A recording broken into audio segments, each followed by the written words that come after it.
All right, welcome everybody. It's that time again. We're about to lay down the law. We're about to go hard up in here, and that's because a lot of people have upped their game. They kicked it up a notch. The religious realm of YouTube is rife with reaction videos, debates, discussions, and now, for whatever reason, Islam seems to be at the center of that, as all you guys probably know.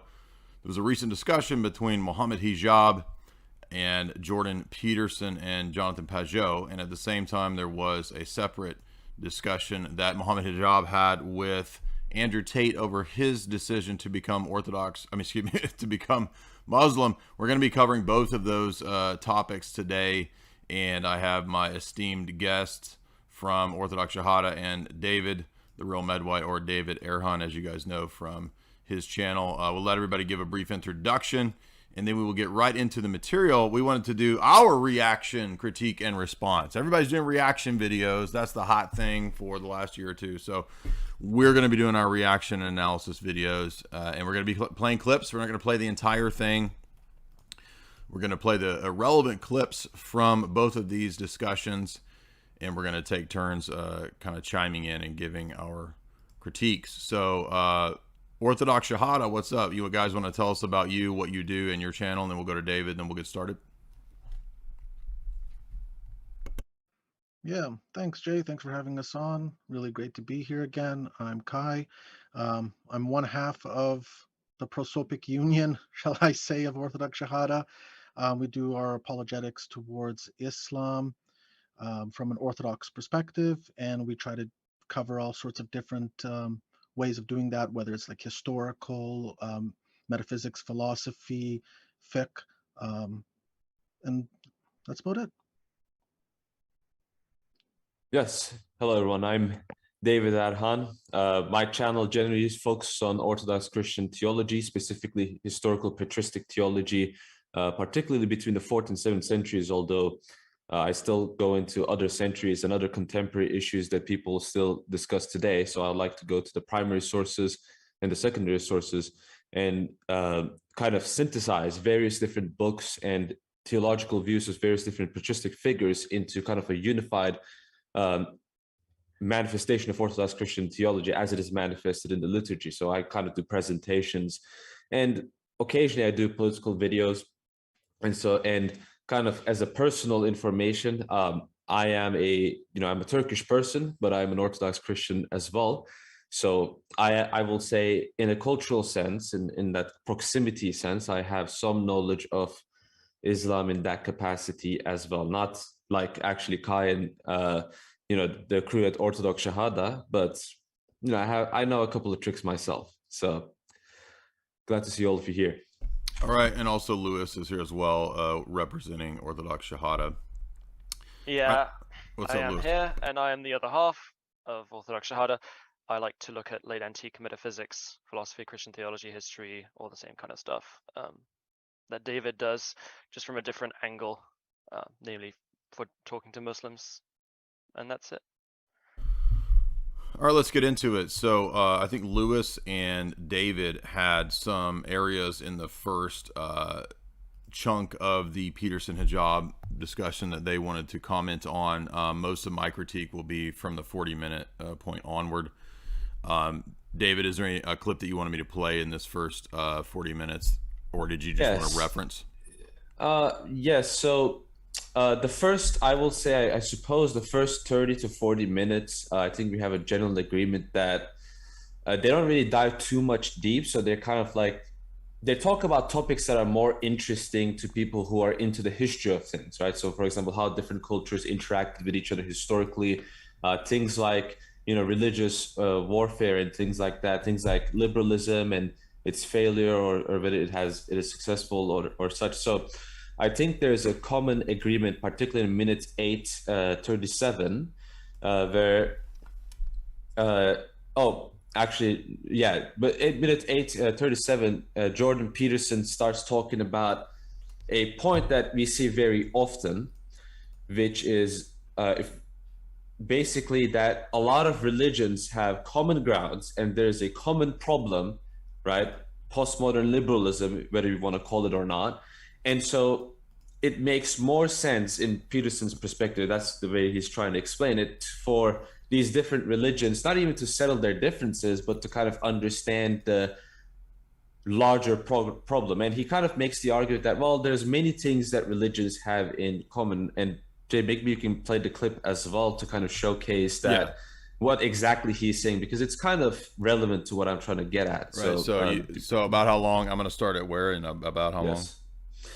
Minute 8:37. Okay. I'll tell you when to stop. Okay, here we go. Sort of globally speaking, that it would be useful for people of religious faith to note that there are other people of religious faith with whom they have much in common, one of them being religious faith, and that they are also confronting, as people of religious faith, a world that is attempting to, let's say, shake itself free of that.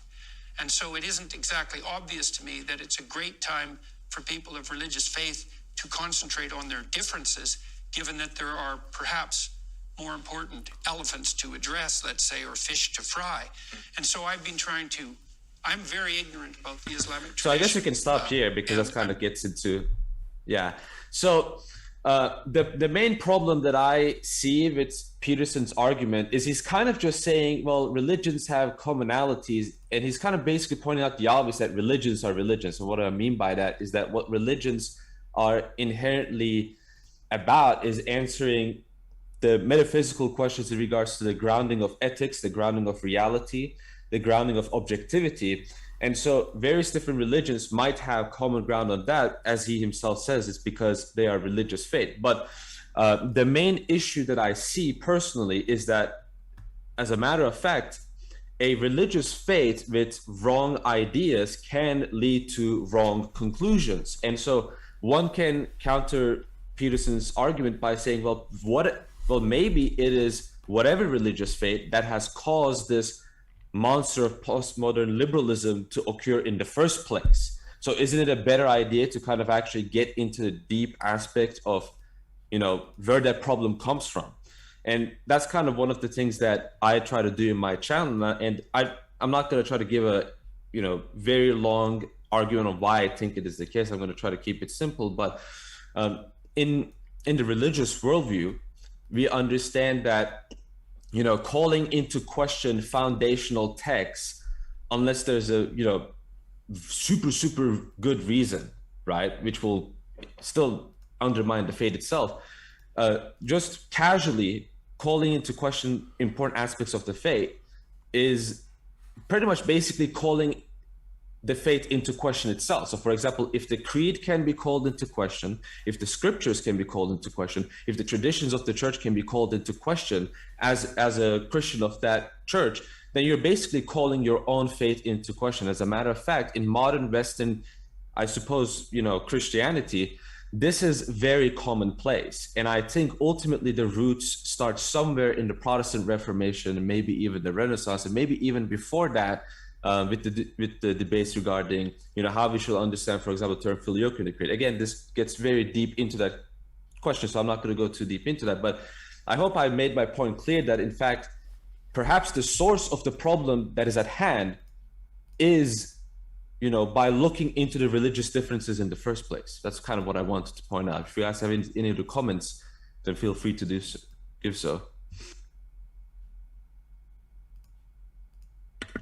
All right.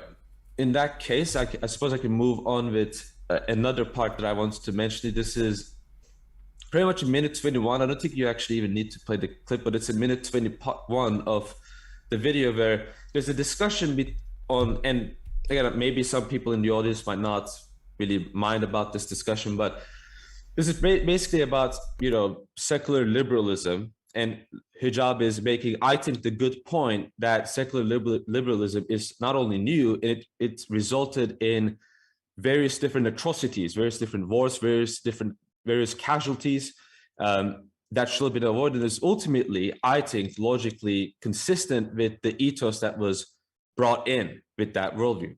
As I said, he starts talking about this minute 21.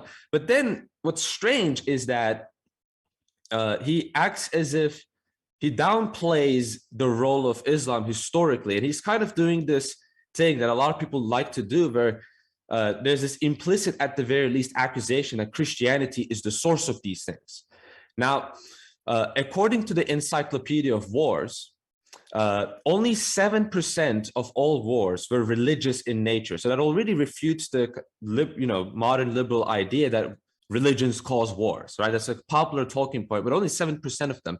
But what's even more shocking is that half of them, so 3.23% of total wars, half of the religious wars that were called and waged in the name of Islam.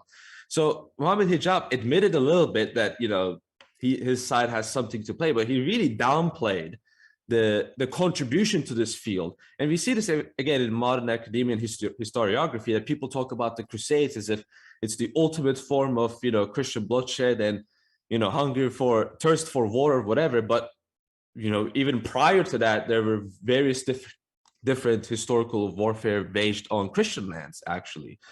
So that has not been mentioned. And seeing that, Peterson's audience might not perhaps know this historical fact, it might mislead a lot of, I think, well-intentioned people into coming to wrong conclusions about this. Yeah, that's a great point. And shout out to everybody in the audience. We got almost 600 live on this Saturday afternoon. That's awesome. If you would hit like and share, and let's move on. I do have that 21-minute clip, but we can move on if you want to do a different one, or if Lewis wants to say anything. I thought it might be worth bringing up something that I'll say this first of all, and then Kai can maybe talk a little bit about the whole 50% wars being in the name of Islam, and how that's not just a historical kind of accident, that's really something that's kind of baked into the Sharia. But it's funny because one of the big sort of critiques of the Byzantine Empire, of the Islamic empires, or the growing Islamic empires at the time, was that for example, Emperor Leo IV, he wrote against the Islamic faith, saying, like, look, your God delights in war.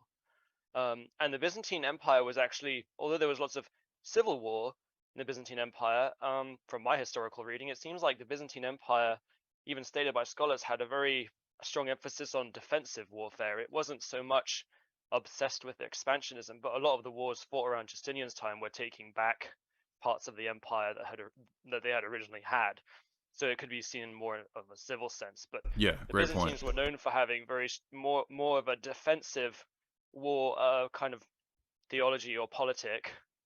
So I think that's pertinent to mention. Maybe Kai could say something about this. So Lewis, you want me to go into a little bit of the Sharia behind this? Okay, yeah. So this idea that offensive jihad or war is baked into Islam fundamentally is an undisputable point. Okay, so you have among the various schools where you have statements to the effect of the engagement of the unbelievers is obligatory, okay, even if they do not commence aggression. Okay, and the citation here is directly the Quran and the Sunnah. So you'll find that, for example, in the classic Hanafi text of Al-Hidayah. Okay, you have statements in the Shafi'i books that say it's obligatory once every year for Muslims to engage in offensive jihad. Peace treaties are to be enacted when Muslims are weak, and the Muslims can break peace treaties if it's to their advantage to then conquer lands. You have all sorts of this kind of stuff that is quite apparent within the religious texts of the various schools. And so this notion that Islam is not fundamentally expansionary in nature is just nonsense. Muslims know that the whole thrust of Islam is to expand. Okay, it is always to expand, to conquer the entire globe under the banner of Islam. The only nuance here is whether or not the Muslims can effectuate or can be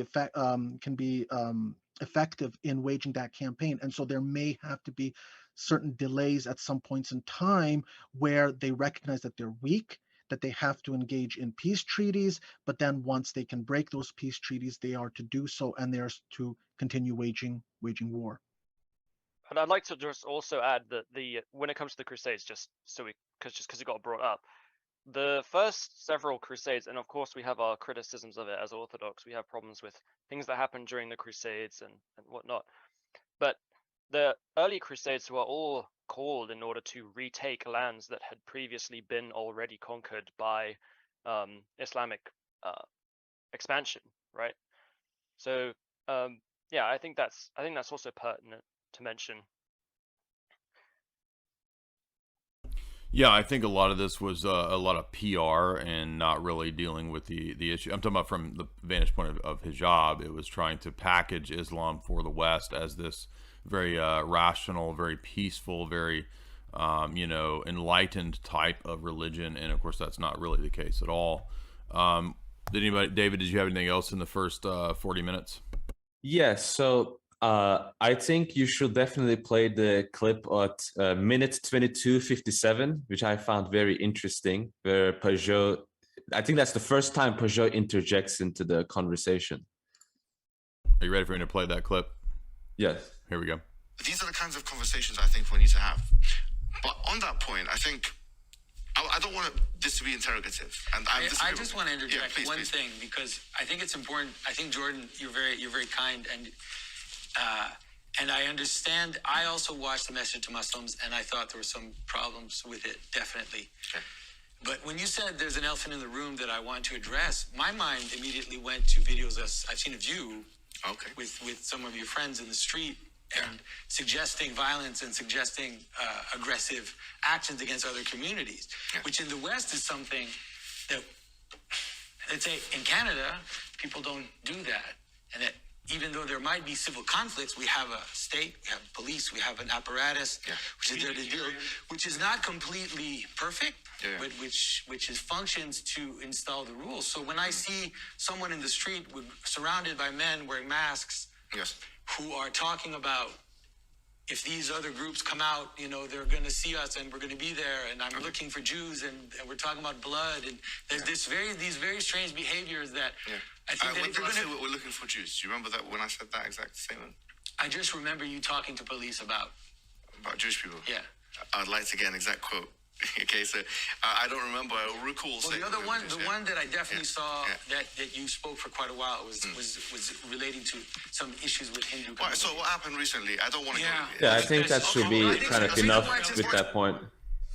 Yeah. So one thing I want to briefly note before we kind of get to the next part of this is that after that, one thing I found interesting is, from my perspective, is. Hopefully I'm not too loud because the microphone thing is popping up. But is after that portion, Mohammed Hijab was a bit passive aggressive, kind of like trying to joke around, but kind of like assert some kind of dominance over Peugeot after he made those comments, which I think actually Peugeot's comments do have some merit if you kind of look into the history of this kind of behavior, which is very common from these kinds of groups.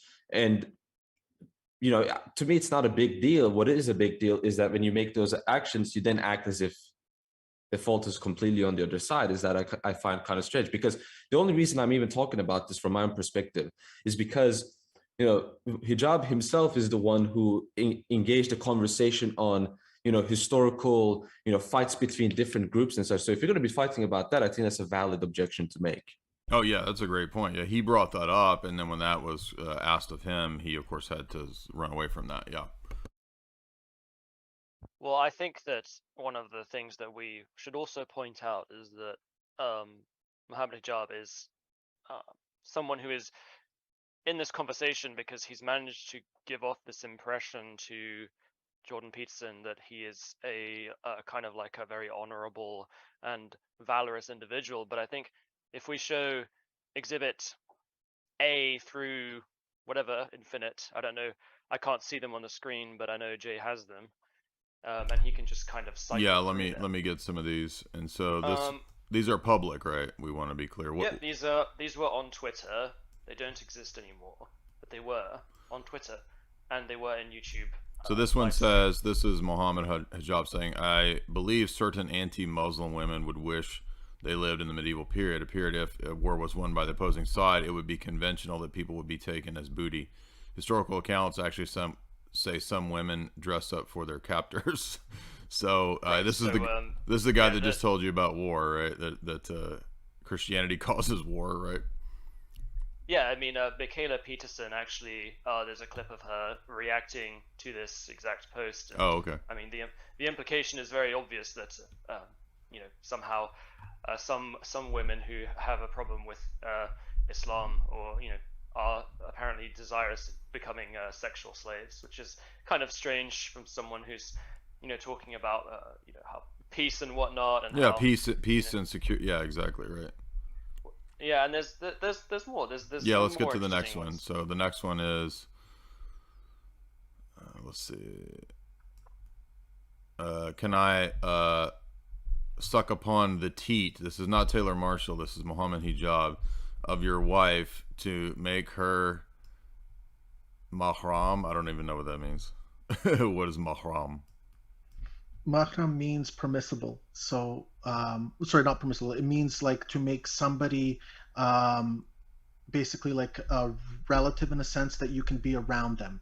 And so if you were to drink the breast milk of someone, then you can be around them because they're no longer permissible to you in marriage. Gotcha. And so there's no fear of you doing anything with them. Maybe Taylor Marshall and Hijab there could link up on some common ground, do a little bit of ecumenism, a little bit of mammary-based ecumenism there. Let's see. Here's a couple more from. If I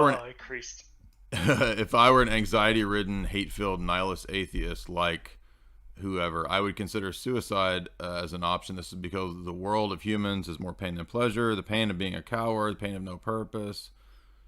Go find a tall building.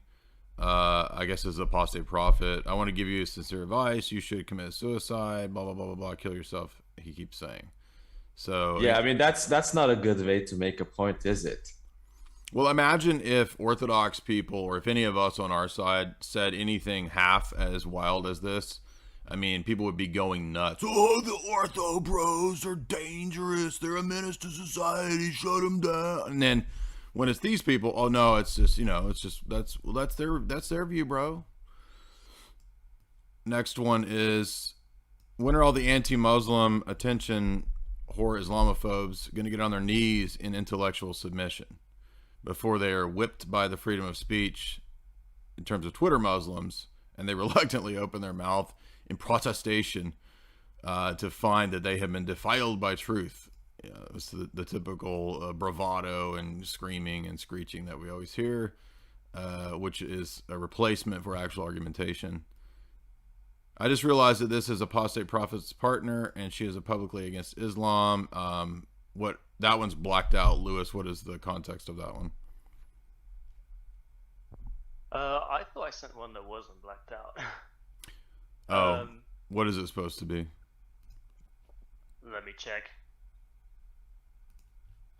And then no, it's just no. I mean, the point there is just that he is attacking someone's spouse. Oh, right? I see. I got you. Okay. And then here's the other one with a list of kind of crazy statements here. Where you can go play with each other. Get on your knees. GIMP. DW give you golden shower. DW give you nasty thing. Blah, blah, blah. Blah, blah, blah. Over and over and over. Yeah, so. I mean, just kind of gross. Yeah, this was kind of unhinged Yeah. in the live stream between David Wood and Apostate Prophet. Yeah. So anyway, those are all his public tweets. So if anybody wants to get mad about it, you can go blame him. And again, imagine if anybody on our side even was half as sassy as those tweets, right? I mean, everybody would just have a meltdown. Oh, call the police! The Ortho bros are going unhinged. Oh, right? It would be a meltdown. Anyway, so it's just funny, but it also speaks to the irony of the fact that how often do they criticize us for being mean? And I mean, this is what we're up against, right? People who act like completely ridiculous goofballs, right? I mean, unhinged, crazy people. We are firm. We are straight up with these people. and that's perceived as being mean. But the response is that we're constantly dealing with unhinged people like this. So everyone should take this into account. What's next? Yeah, so the next things that I have, I'm going to kind of go over them quickly until we can get to the, I think, the decent part, which is the actual philosophical, theological part, instead of, this, I suppose, disgusting part. But one of the things, let me see. Okay, so Jordan Peterson is asked, what's the ultimate purpose of life? And his response is to hopefully trying to make peace, which to me, it's kind of, I think that's one of the instances where Jordan doesn't really know what the answer is himself, but he's trying to give like not the ultimate final purpose, but kind of like, well, I guess one of the purposes right now, like, which I think, Jay, you can appreciate that the fact that this is kind of not a good answer, but then he kind of connects this with the fundamental necessity of a uniting book. So it's kind of this sola scriptura understanding where Jordan has, where a book is what unites people. But St. Paul says that for the Christian church is the pillar and ground of truth. Yeah. So we actually have a very different view in this regard. And it's quite interesting because Hijab himself criticizes sola fide. He criticizes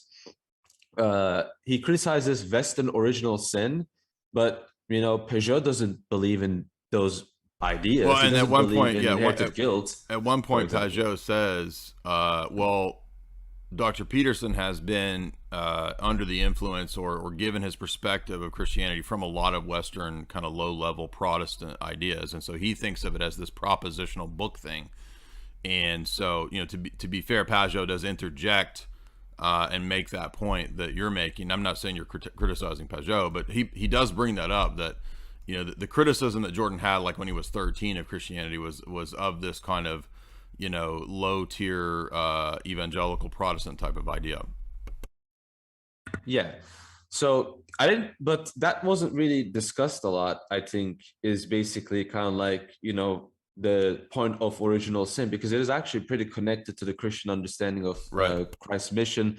Then they talk about, the purpose of worship is to unite each other to God. I thought it was interesting because although Hijab and Peugeot are in agreement, the way they agree with each other is distinct. So for Orthodoxy, we believe in the doctrine of theosis, which is uniting with God through God's grace and becoming like God in a similar measure that God has become like man. And that this is our ultimate understanding of salvation, whereas in Islam, you don't really have such an idea like that. It is more so just kind of like this external reward where you enjoy the pleasures of life. And whereas for us, it's kind of like going even more deeper in the base of the pleasure itself. It's kind of like the distinction between having this bottled water and drinking from the source of the river itself. For our understanding of salvation is kind of like drinking from the source itself, which is being united with God himself. And I think Peterson kind of calls out with the previously talked about things where he kind of says, if you focus on who did this, who did what arguments, then everyone's going to get to the point where everyone becomes irredeemable, which is actually a good point, because isn't that kind of the reality of sin, where if we examine ourselves enough, we will understand that all of us are unjustifiable before God in that sense. And so this kind of bears the necessity of the redemption of our sins and becoming healed from our sins, which, the incarnation and the crucifixion of Christ is kind of but pretty much in the main theme about that. It's the healing of human nature by Christ's assumption of human nature in its totality. Yeah, there's not really any notion of an actual ontological transformation that occurs. It's more of just do good, bro, right? Yeah, pretty much. And that's all that I wanted to cover prior to minute 51, which is where the arguments against the Trinity and Christology is being made. Is kind of making this, how can one God be three persons kind of argument. So if you guys don't, we can move on to that part unless you guys have some other comments that you want to make prior to minute 51. To be fair, David, I don't think we need to go into the specifics of the arguments for the Trinity. We've done like so many hours of that. We may as well just talk about other stuff while we can, if you know what I mean. We can just refer people to those videos. If you disagree, feel free. Well, I'll put in the chat right now for people who want more extensive lectures on Trinitarian theology, the problem of the one, the many in regard to the Trinity. I've done many talks on that at Orthodox Shahada. They've interviewed Dr. Bo Branson, who's done many talks on that as well. David has many talks on the Trinity. So all of our channels go into a lot of depth about addressing that specific question of whether the Trinity quote makes sense. I've probably done 50 hours of lectures on that, as well as everybody else here. So we'll go to the next clip you guys want to cover.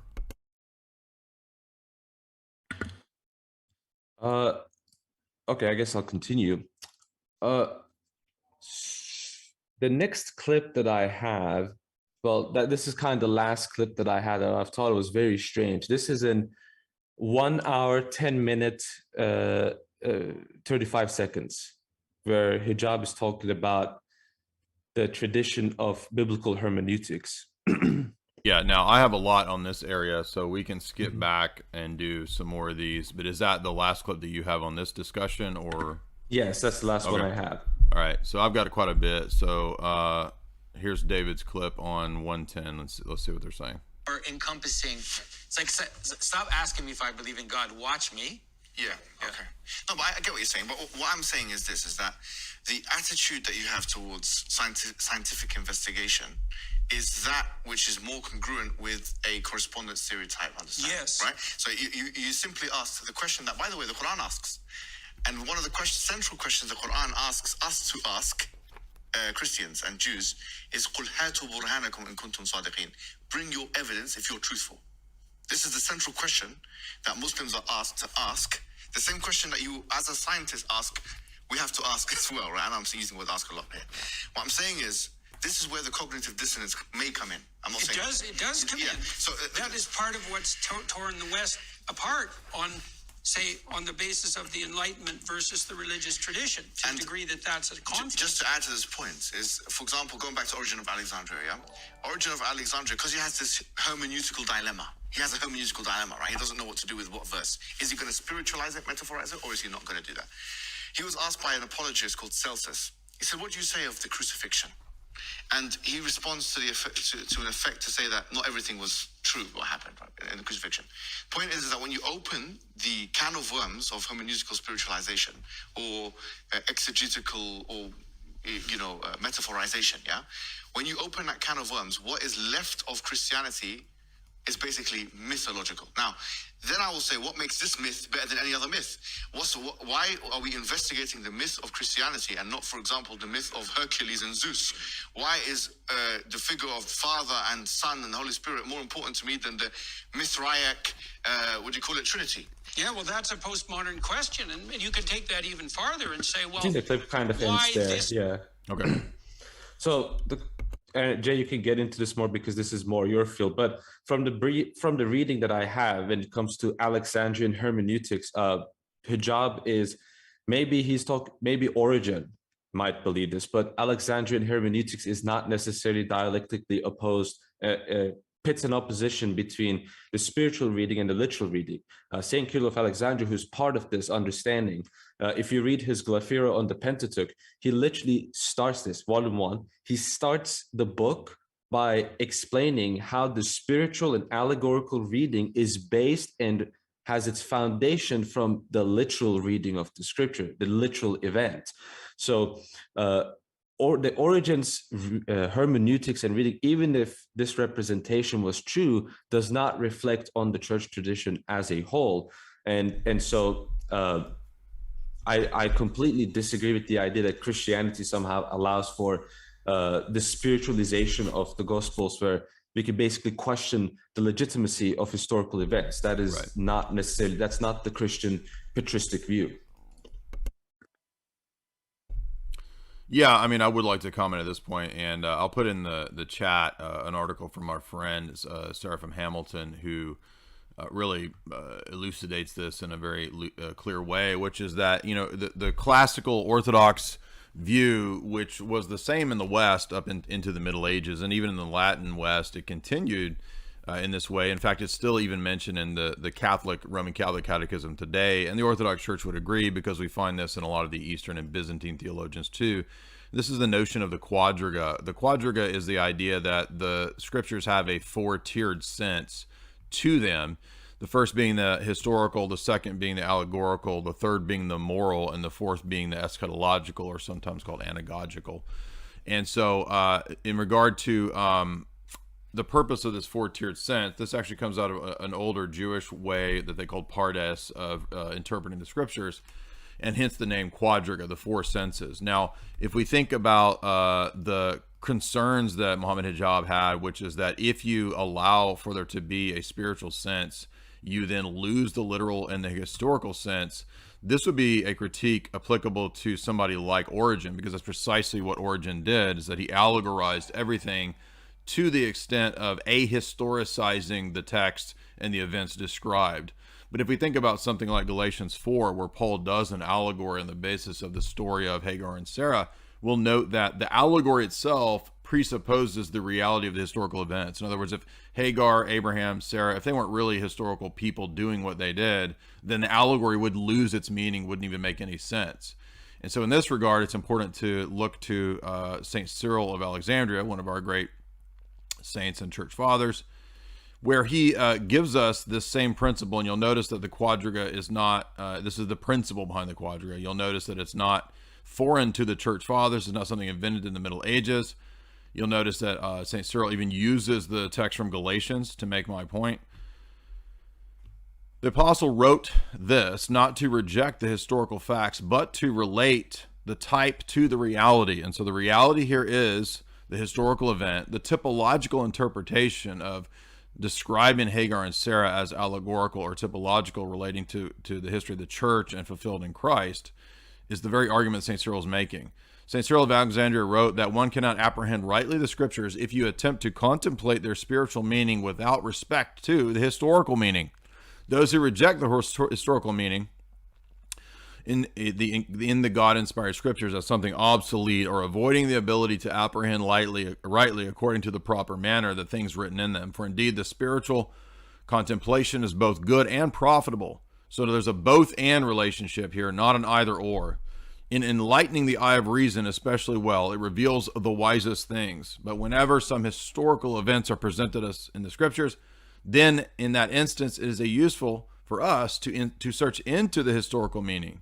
And that is appropriate in order that the God-inspired scripture be revealed as salvific and beneficial to us in every way. And of course, this is very useful when it comes to Old Testament texts. And of course, this is very crucial because Islam does not understand and doesn't really have any place for typological exegesis or the fulfillment of historical events, names, people, rituals in the person and actions of Christ. And this is precisely why they don't understand the animal sacrifices, the temple, and all of that being fulfilled in the work of Christ, which we stress all the time, which is itself a prophetic proof. In other words, typology is prophetic. It has a prophetic element which helps us to understand the inspiration of the Old Testament. That's precisely the argument that St. Cyril of Alexandria made right there. I would also add that in terms of other later Orthodox church fathers, and Jonathan Pageau has actually has interviewed Father Maximus Constans. Father Maximus, in his introduction essay, is a scholarly essay that's an introduction to St. Maximus's famous text, Athanasios. He has a lengthy discussion about how for St. Maximus also, one of the most important church fathers for the Orthodox, there was not a sacrificing of the literal, grammatical, historical context for the sake of the spiritual and the allegorical. In fact, he even points to the four senses. This gets into this on page 47 of this text, going into how St. Maximus saw that you could not have the allegorical without also having the literal being the grounding for that. In fact, even Aquinas speaks of this. There's a section, I think, in the Summa where he talks about the allegorical being grounded in the historical. And if you want a scholar who was a Roman Catholic, even, who was amenable to a lot of Orthodox ideas, there's a famous Roman Catholic scholar, Henri de Lubac. And Henri de Lubac has a whole series on medieval exegesis, pointing out how this was totally the norm across the across the Christian sphere, both Byzantium and the West, back at that time. So this is all very well established from a scholarly vantage point as to how we do exegesis. You'll notice that most of the apostles in the New Testament, when they do exegesis of the Old Testament, they give it a typological, Christological, or even an ecclesiological fulfillment and sense. And so this is very crucial to Christianity. It's a big key to understanding especially the totality of patristic exegesis and hermeneutics of the Old Testament, right? So the church fathers are following in the footsteps of the apostles, who consistently do their exegesis in a Christological way. And so we know that that's crucial to Christianity as a whole, and that's why many heretics, Theodore of Mopsuestia, people out of the Nestorian and Antiochian schools that were condemned, they were condemned because they only had the grammatical, historical, and literal sense. Later on, at the Sixth Ecumenical Council, there's a 4-page lengthy condemnation of the theology of Origen, precisely because Origen only had the allegorical and sacrificed the historical and the literal. Both of these are extremes. Both of these are wrong and are clearly condemned in the ecumenical councils of the Orthodox Church. This is something that was received even into the Latin tradition, the Western Church as well. So neither side in this discussion, I'm not critiquing Pajot, but I'm saying that, Pajot didn't really get to speak a lot at this point. Really, it was Peterson asking questions to Hijab asking questions about the historical event of the crucifixion, the historical events of Genesis, which, by the way, the New Testament presupposes and argues as if the events and people in Genesis were historical. Hebrews 11 speaks as if all of those patriarchs in the Old Testament are precisely models for our faith because they were historical events and people. And so for the problem, in my view, on Peterson's point, is that he is picking one of these elements, the moral sense, which is one of those 4 senses, and he's saying that, well, the only thing that matters for everybody at all times is the moral sense, and because the moral sense applies at all times, he says that the events in the Old Testament, like Cain and Abel and these stories, he says they happen for all times and at all times. Well, no. The event doesn't happen at all times, right? That was a temporal event. So we can't say the event was eternal. It's temporal. That would be to confuse the created and the uncreated. But it is also the case that, yes, there is an application of the moral sense of the text to everybody at all times. Absolutely, right? So, yes, the story of Cain and Abel, right? That's a brother hate, brother love situation that applies to everybody at all times. But that doesn't mean the event is eternal. And that was something obfuscated when Peterson was asked that. Yeah, and another example that we can add to this list here, Jay, is this one here, The Life of Moses by St. Gregory of Nyssa. Oh, yeah. Cappadocian. And so this is basically without in any way negating the historicity of the life of Moses and the Exodus. The idea here is just to present basically how we can take that real life event in a spiritual context, how we can demonstrate the trials and tribulations that Moses went through and whatnot, and apply that to our spiritual progress, and just completely allegorizing the story without negating. I'm sorry, I didn't mean to cut you off. Yeah. No, it's not without negating the historicity. I'm just saying how this is a complementary approach, and we do see it early on in the Church Fathers.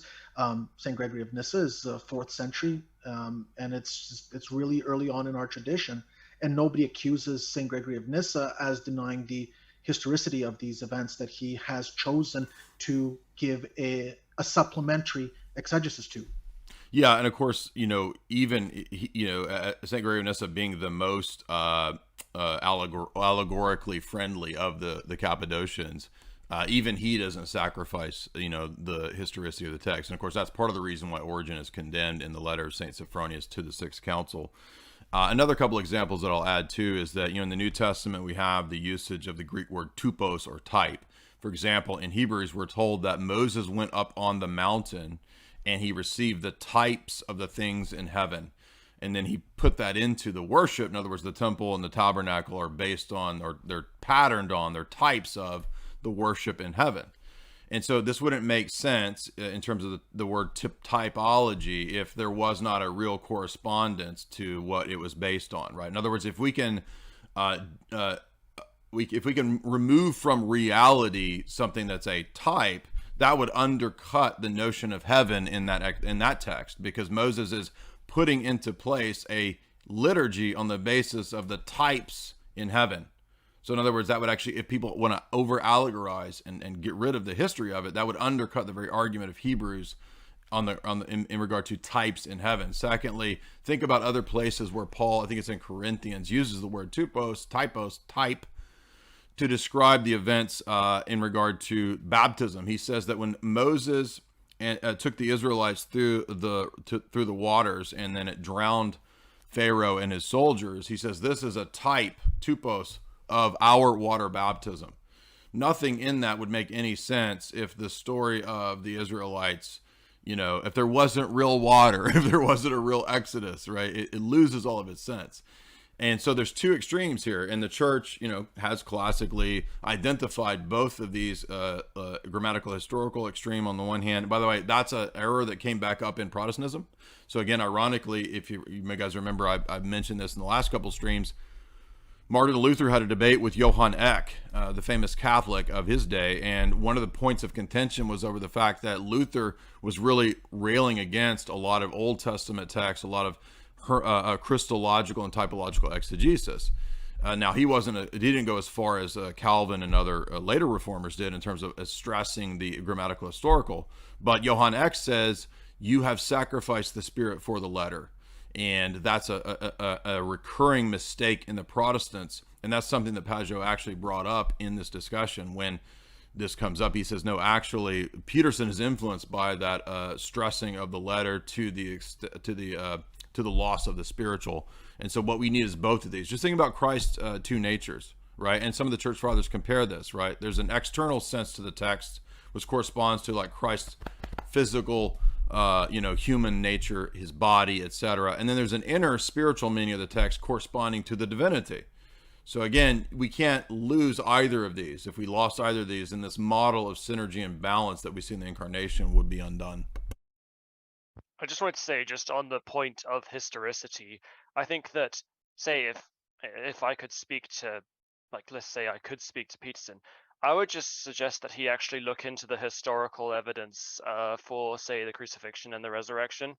And there's plenty of kind of really good scholars on this, like both, Orthodox and non-Orthodox. You have people like, well, these are all going to be non-Orthodox I'm going to list, but these are the ones I know of just off the top of my head. You have Brant Petre, Lydia McGrew, N.T. Wright, Bauckham, Hurtado, Blomberg, and these are all going to have relative degrees of agreement with us and stuff, but they all advance a historical basis, evidence for the crucifixion and the resurrection, which I think Peterson could do with looking into. And by the way, if any of that's true, it totally disproves Islam anyway. So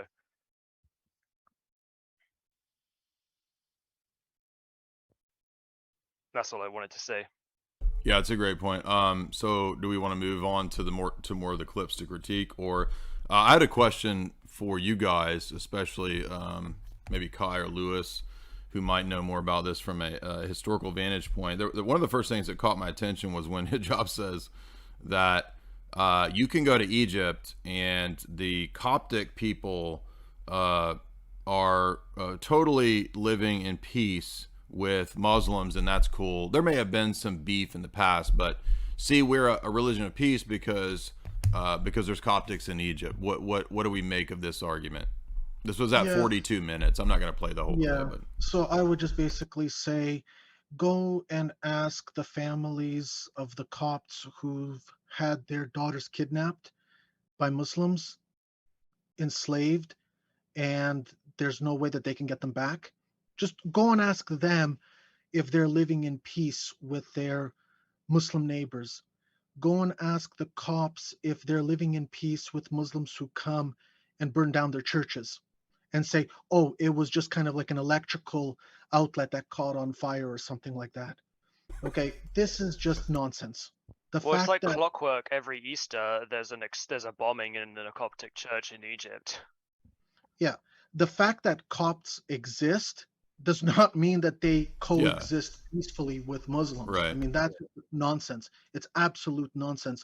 You have examples of where a person cannot hail a cab if the cab driver visibly sees that they're Christian, for example. They'll just keep driving by. I mean, that's not a violence, or that's not anything to write home about necessarily, but it's just these kinds of things on a daily basis, coupled with the extreme violence that they do suffer persecution, but even just them living as subordinates in that society.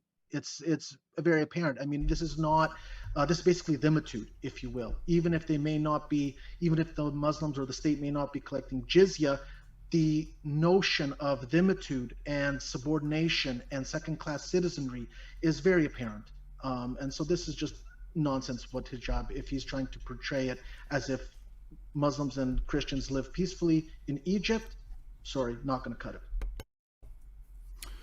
Yeah, the next point that they get to in the discussion regards the, Jordan Peterson sort of set the stage for the discussion to be about how can we dialogue to have peace. And I think that later on he gets to this point about logos, and that there's this dialogical element to the notion of logos, which is correct. Obviously, logos is more than that; it's not reducible to that. But there is this sort of notion of dialogue, dialogos, right? And so he says, well, can we discuss these topics in order to kind of move towards peace? And Mohammed Hijab sort of gives the impression that, oh yeah, of course, we're all about peace. That's why he brought up the Copts and how they exist in Egypt. And so, it's not really that there's this warfare element. By the way, Christians started all the wars, he says. None of that was true. That was all just baloney. And so I'm curious, before we move on, would you guys agree? And this was my criticism of Dr. Peterson, I think 5 years ago when I did a video criticizing him. It was just simply that, and I know Peterson's not recognizing or identifying as an Orthodox Christian. I understand that, but my criticism was this, which is you can't have a classical liberal position, which that's literally, unless Jordan Peterson has moved away from that in recent years. I don't know if he has, but at least what I've always understood Dr. Peterson to hold to in terms of an overall philosophy, especially social philosophy, cultural philosophy, is Enlightenment classical liberalism. And that cannot stand up against the all-encompassing theocratic theology of Islam. Now, maybe you think classical liberalism is true. I don't think it's true overall. There's insights there. I don't want to get too deep into the political philosophy, but the point is that classical liberalism starts with the presuppositions of kind of Enlightenment materialism, evidentialism, empiricism. I mean, all of these things are bound up with Enlightenment ideas of classical liberalism. And if God exists, if God has a notion, if we have a notion of God as king, as sovereign, as King of Kings, right, in terms of Christ, there's not really areas of life where he doesn't exist. And so there's not areas of life where there's neutrality, where, that's secular, and so you can do whatever you want there. And then the religious realm, it's pious. No, actually, all areas of life are under that dominion. There's different spheres, right? This is the Byzantine idea of the two-headed eagle. But there's not an area of life that we can be atheist. In civic life, we're atheists, but privately we're Christians. This is an Enlightenment idea. And I think Jordan Peterson, being a person of the West and of Western thought, Western ideas, he sort of defaults to this as if that's a thing to champion, Western freedom, Western liberalism against sort of tyrannical theocratic regimes.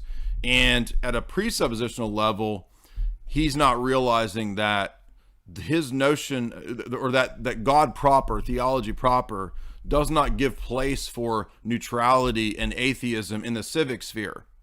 And that's precisely the presuppositions of Enlightenment philosophy and materialism, because they subordinate the transcendental in Enlightenment philosophy, the transcendent, to the here and the now.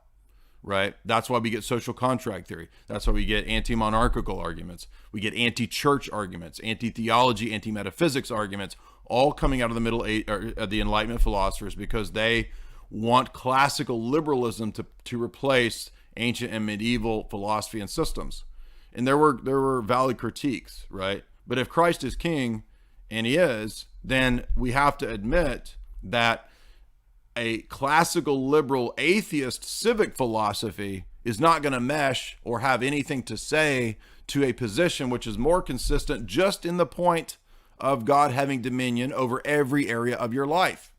And this is why, as we in the West, this is a point that I will concede to Tate, right? If we in the West have this milquetoast weak version of Christianity, which is really just worthless and not even Christianity at all, which basically says you can do whatever you want in the civic world, in the civic sphere, just let me have my little alcove, my little piety corner over here, and then all of the other degeneracy can run wild, right? That's why Western theology and Christianity is so weak, as well as many other factors. There's the heresies, there's the foundations, funding the liberal seminaries, there's all of this, right? But this is a key point that I've consistently, and I still have this criticism, is that Jordan Peterson is going to have to make a decision between classical liberalism and going in the direction of more and more atheist type of stuff, because that's the direction that classical liberalism takes you in. Guess what? That leads to postmodernism, right? Or giving up the classical liberalism and moving more in the direction of a traditional Orthodox phronema and paradigm.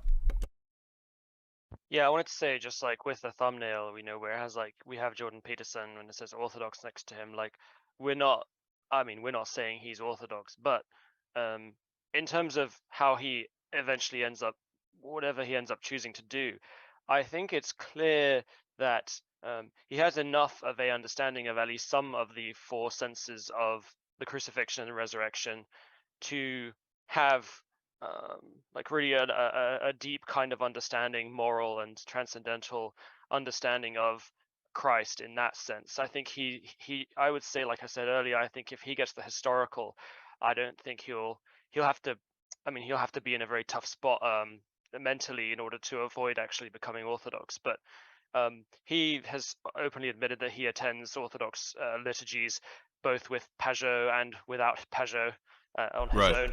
So I think that this is indicative of someone who has recognized the beauty of and of Christianity, of Christ and Orthodoxy, and that's why I think that, I'm pretty sure that he's not going to fall for the kind of begging of hijab to become Muslim, which happens towards the later part of the clip. I don't know if you want to talk about that now, if you want to talk about some other stuff, but yeah, I think that when you compare the actual beauty of Orthodoxy versus Islam, I think that someone like Peterson, who has this kind of deep kind of appreciation for beauty and transcendental kind of instances of goodness, I think it's just not gonna, Islam isn't gonna cut it for him as a religion. Yeah, let's move on, because if we don't, I've got endless critiques and clips that we could cover. What's the next thing that you guys want to get to in regard to the second half of this Hijab Peterson discussion here? So I've covered the stuff in regard to the hermeneutics and the exegesis, the meaning of the events. Next, I got to the 56 minutes in, they get into talking about logos. And this is where, again, Jordan Peterson is correct to note that there is an application of logos to just general dialogue. There's an application of logos to a universal reason, like we see in the Stoics. There's an application of logos perhaps to the inner meanings of things, right? The logi. There's also the notion of logos as the second person of the Godhead, right? And so we have to understand to not be reductionist in any of these words and any of these phrases, to only give them one meaning, right? Logos doesn't just mean universal reasoning or inner law or principle of logic. It doesn't just mean dialogical conversation. It also refers to, as this is the biblical use, the second person of the Godhead. Jesus is the Logos, right? John 1 identifies the person of Christ as the Logos. And this is not strictly borrowed from Greek philosophy. This comes out of the Hebrew wisdom tradition, particularly the book of Proverbs, where we notice that wisdom is personified. Wisdom is given this sort of persona, which some of the church fathers will locate in the person of Christ, or as a fulfillment in the person of Christ as well. And even I think some of the Islamic traditions as well kind of at times speak of Jesus as this logos, again, which I think is problematic for their tawhid. But that was my next clip. I'm not going to go to, we don't have to play the whole clip, but basically Jordan Peterson is just saying that let's have dialogue. That's the meaning of logos. That's one meaning of logos. And maybe we can achieve peace and understanding between Christianity and Islam by logos dialogue.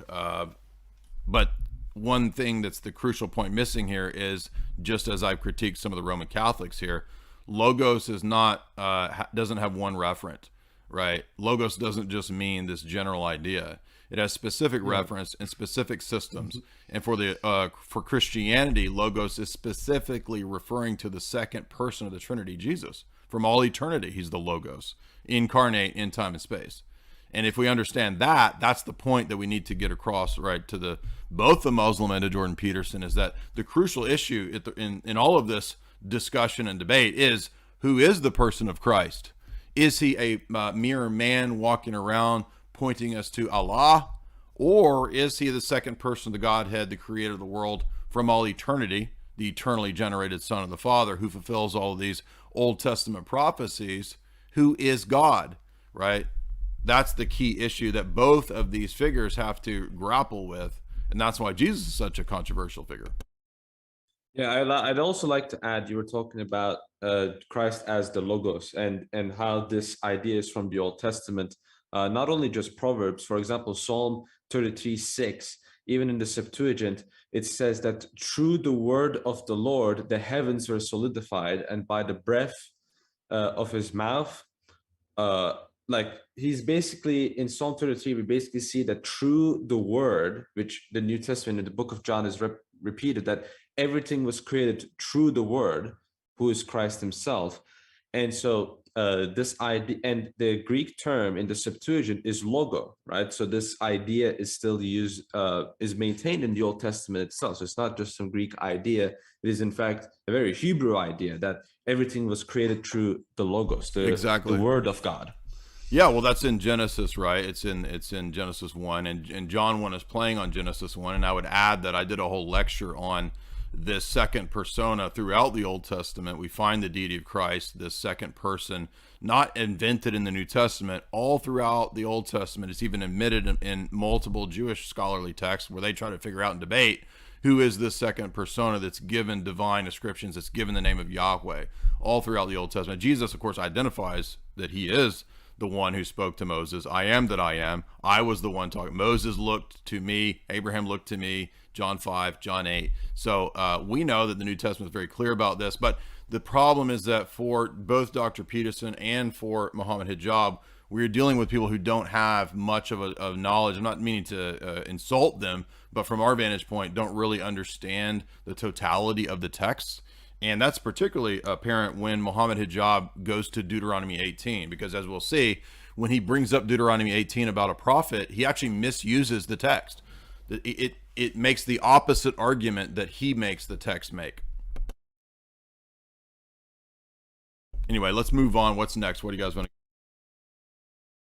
Yeah, I was also only going to add that with the Psalm 33 usage, the latter part of the psalm also says, and all the hosts of them by the breath of his mouth. Now, breath in Hebrew is, I think, the word nephesh, which also has the connotation of spirit. So we can also understand that Psalm 33:6 not only speaks about everything being created through the Lord, but also,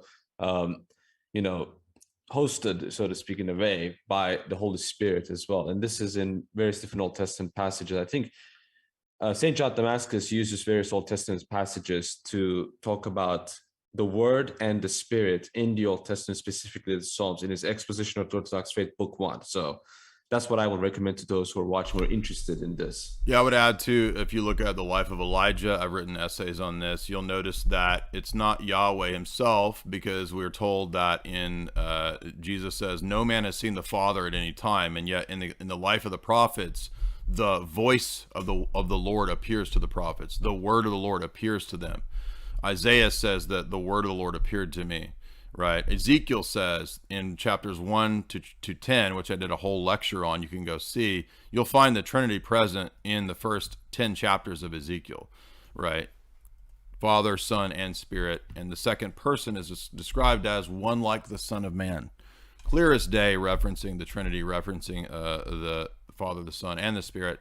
So this is not a doctrine invented by Paul or Jesus or New Testament church fathers. This is a doctrine derived from the Hebrew Old Testament. And the fact that the Jews today don't affirm that has nothing to do with whether that is the case or not. Lewis, Kai, do you want to move on to any clips next?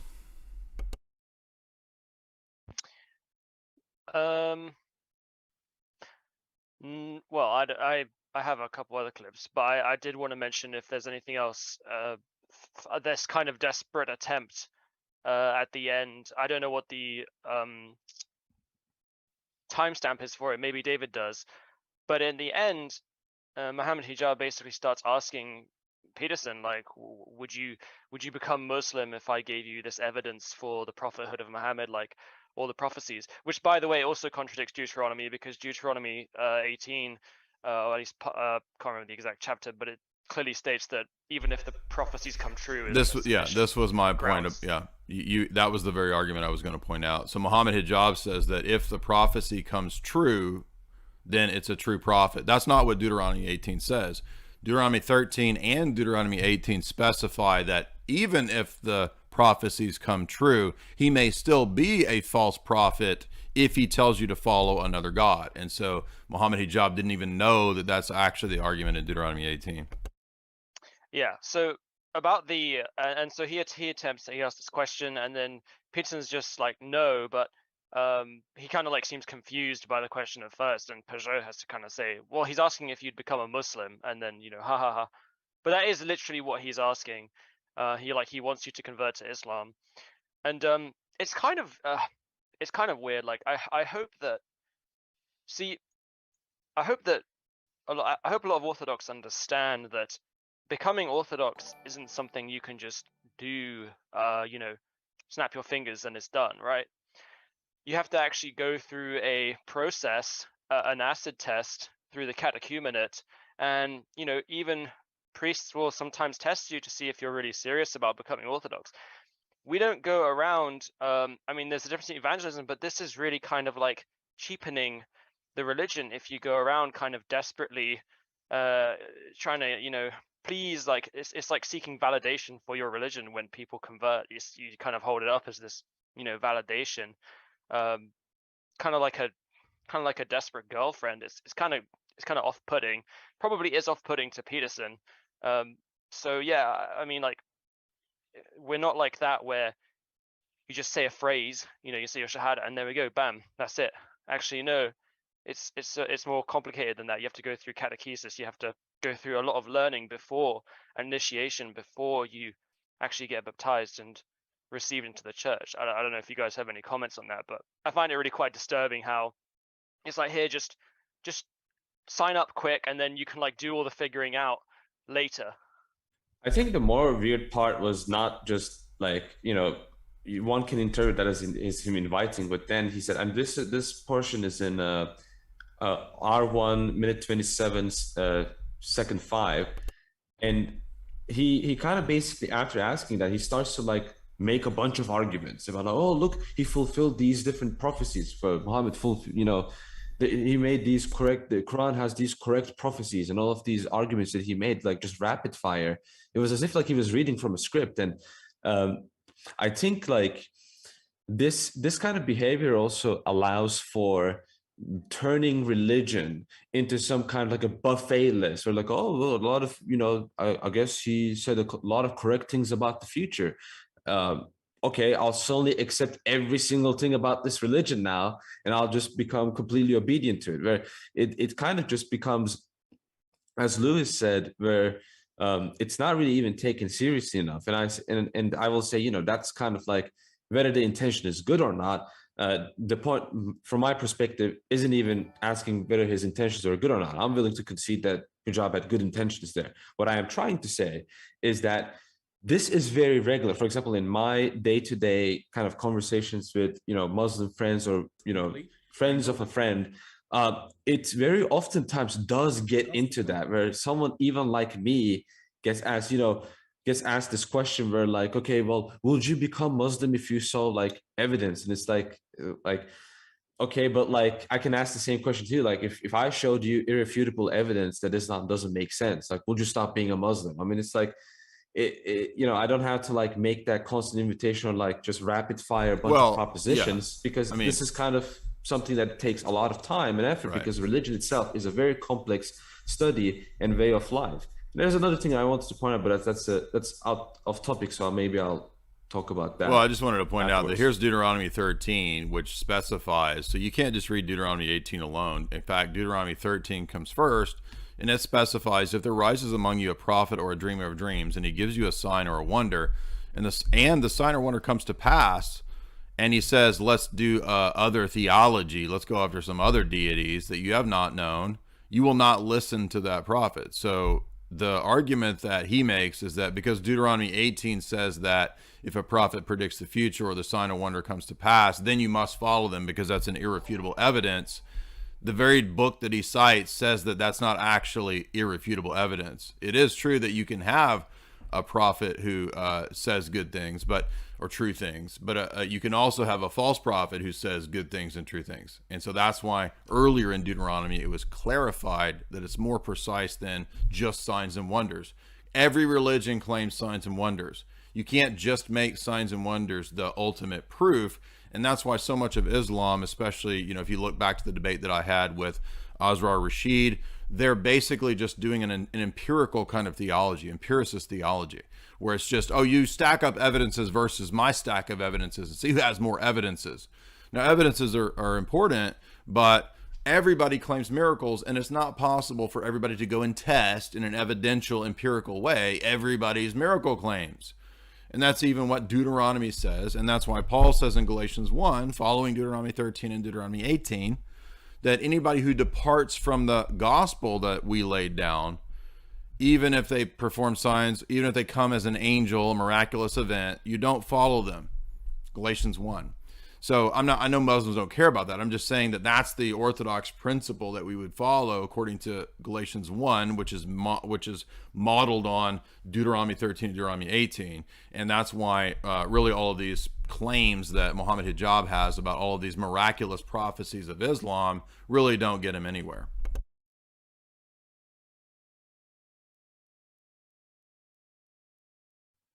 Another verse I guess we can cite is you will know them by their fruits verse, that Christ talks about. Saint Jerome, for example, commentates that by stating that part of the fruits is not just the ethical actions, but it's also the true doctrine. So if someone has good ethical actions but false doctrine, then they bear bad fruit. So you need to have good ethical doctrines, but also the good, true doctrines that was passed down, for example, from the Old Testament to the New Testament. As well. So there's also that point of continuity established and maintained in Christ himself, in the Gospel of Matthew. Yeah, one more minor point that I'll mention in passing, because they didn't really go into it, was that they got into the topic of postmodernism and whether postmodernists were Marxists. And there is some overlap, but postmodernism, strictly speaking, is not very amenable to Marxism. It's kind of like there were people who were hardcore Marxists who believed in a lot of liberal ideas, and they might have gone over into something more postmodern. We can see that maybe in people like Horkheimer and Adorno, people coming out of the Frankfurt School. But strictly speaking, Marxism does not like liberalism, and it would not be for postmodernism. And this is something where they had a bit of contention and discussion over this topic. And you can go into the scholarly academic literature. There's a whole book by Dr. Francis Stoner Saunders, which covers the fact that in the Cold War era, it was actually the deconstructionists and postmodernists that were working together with the CIA in Cold War propaganda. So clearly, if the CIA wanted to combat Marxism, they wouldn't have hired Marxists. They hired postmodernists and fostered postmodern art, abstract art. This is well documented in numerous mainstream publications, including the Telegraph, the London Independent, etc. They all have the history of Western intelligence agencies fostering and funding abstract and degenerate art through postmodernists, through working even explicitly with deconstructionists in France, Derrida and others. And so that's actually what's going on here. There is some overlap, but all that occurs in the movement from Marxism or liberalism in that sense to postmodernism is that postmodernists adopted a more of the oppressor narrative, right? So they did talk about oppressor-oppressed narrative because everything is power relations. But that's not Marxism proper, right? Saying everything is oppressor-oppressed narratives. There's overlap, but that's not really the Marxist narrative. That's something that evolves. And so maybe Jordan Peterson just kind of uses Marxism as a kind of a general catch-all for all liberalism and all leftism, which I think we need to be a little more nuanced than that. That would be one area of critique I would have. Yeah, I also want to add that this clip is shared a lot, and people are using this against Peterson, where when he's asked, "Do you believe in God?" he starts to like deconstruct the statement. Okay, there's a couple of things going on in that statement. What does it mean, do? What does it mean, you? What does it mean, believe in God?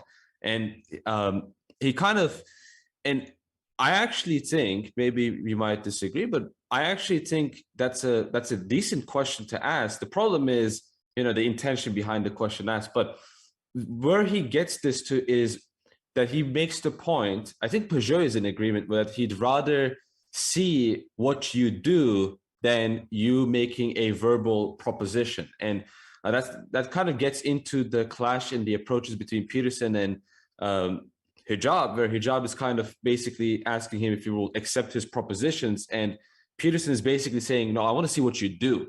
And what I would like to introduce for people who might not know orthodoxy in this level is that we have an answer to this kind of question. And the answer to that question is the lives of the saints. And we see the lives of the saints as the continuation of the book of Acts. And so the lives of the saints is really, you can read the various different lives of saints that in which they do, they do the act of believing in God in their lives. Many of these people are martyrs. Many of these people are confessors. Many of these people are passion bearers.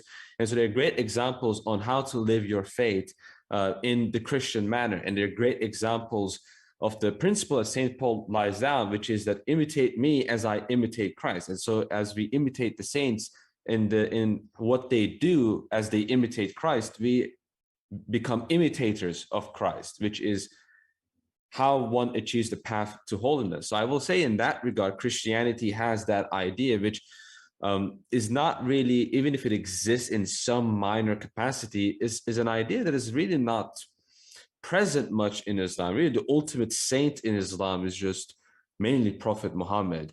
And then secondary saints will be kind of like the prophets. But after that, there aren't really many, the concept of, as I've seen it, in the Christian sense, where you can visibly see the doers of the faith. It's more so preserved in kind of like more Sufi understandings of Islam, so to speak, which to my knowledge is not the school of thought that hijab will be in agreement with in some capacity. Yeah, great points. And I did want to cite my sources, because I'm sure everybody will lose their lid and flip out because I made statements that aren't even doubted in the academic literature. You'll notice that multiple mainstream publications support the philosophical and Cold War point that I made. So I'm always very precise about citing all of the sources, and you'll notice that they're not crazed conspiracy theories. It's literally in the academic literature. Go read The Cultural Cold War by Dr. Francis Stoner Saunders. It's an entire book on this topic. Now, in my notes, I think the last thing I had was on the hijab topic. We covered the quadrib. We covered all that. The myths element, we got to that. Let's see. Yeah, I think you were right, David, to point out on the one hand, I understand where Jordan Peterson is going with "depends on what you mean," which he's known for, right? Where he's saying we need to understand what your assumptions are for the various terms that you're using when you say, do you believe in God, right? That's a fair question to ask, particularly if we were having a discussion with another so-called monotheist or a Unitarian or a cult member, right? Well, if we all say, oh yeah, we all believe in God, that doesn't mean that the reference God is pointing to the same thing.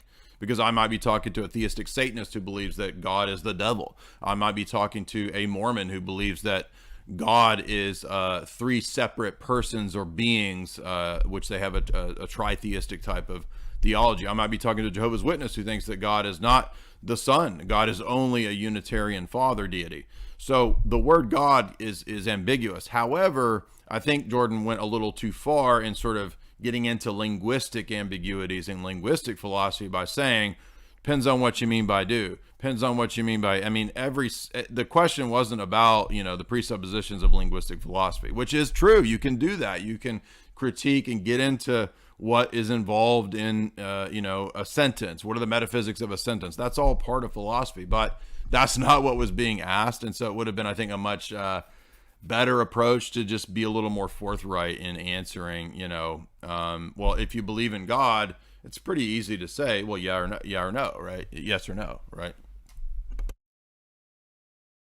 Yeah, I think that was the main complaint that I had as well. And some people had that complaint. Mainly people who kind of didn't understand that, because it was actually a relevant question for him to ask, because previously in the stream, Mohammed Hijab kind of made a natural theology-ish statement about how everyone can reason that there is a creator. But again, that begs the question, what's the characteristic of that creator? I mean, is it an eternal creator in which creation is eternal, right? So this is one of the and they questions just that at you that can point, ask. right? They just rely on actually a bunch of Aristotle.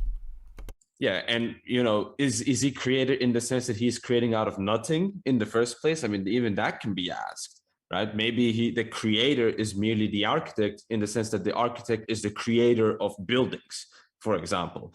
So I think there's two extremes at hand, and the truth is, in this case, somewhere in the middle, where we basically have to understand that these terms have presuppositions, but at the same time, we can't go to the two extreme where we can selectively start, being Petersonian when we were being asked a simple question. I think that's kind of the main issue that I had with it. Yeah, totally agree. Now, Lewis and Kai, I wanted to ask you guys a question about this next argument that Mohammed Hijab moves to, which is one that I see pop up every now and then. And I think Muslims they like to throw this one out to kind of like new audiences and people that are tuning in who don't really know anything about Islam.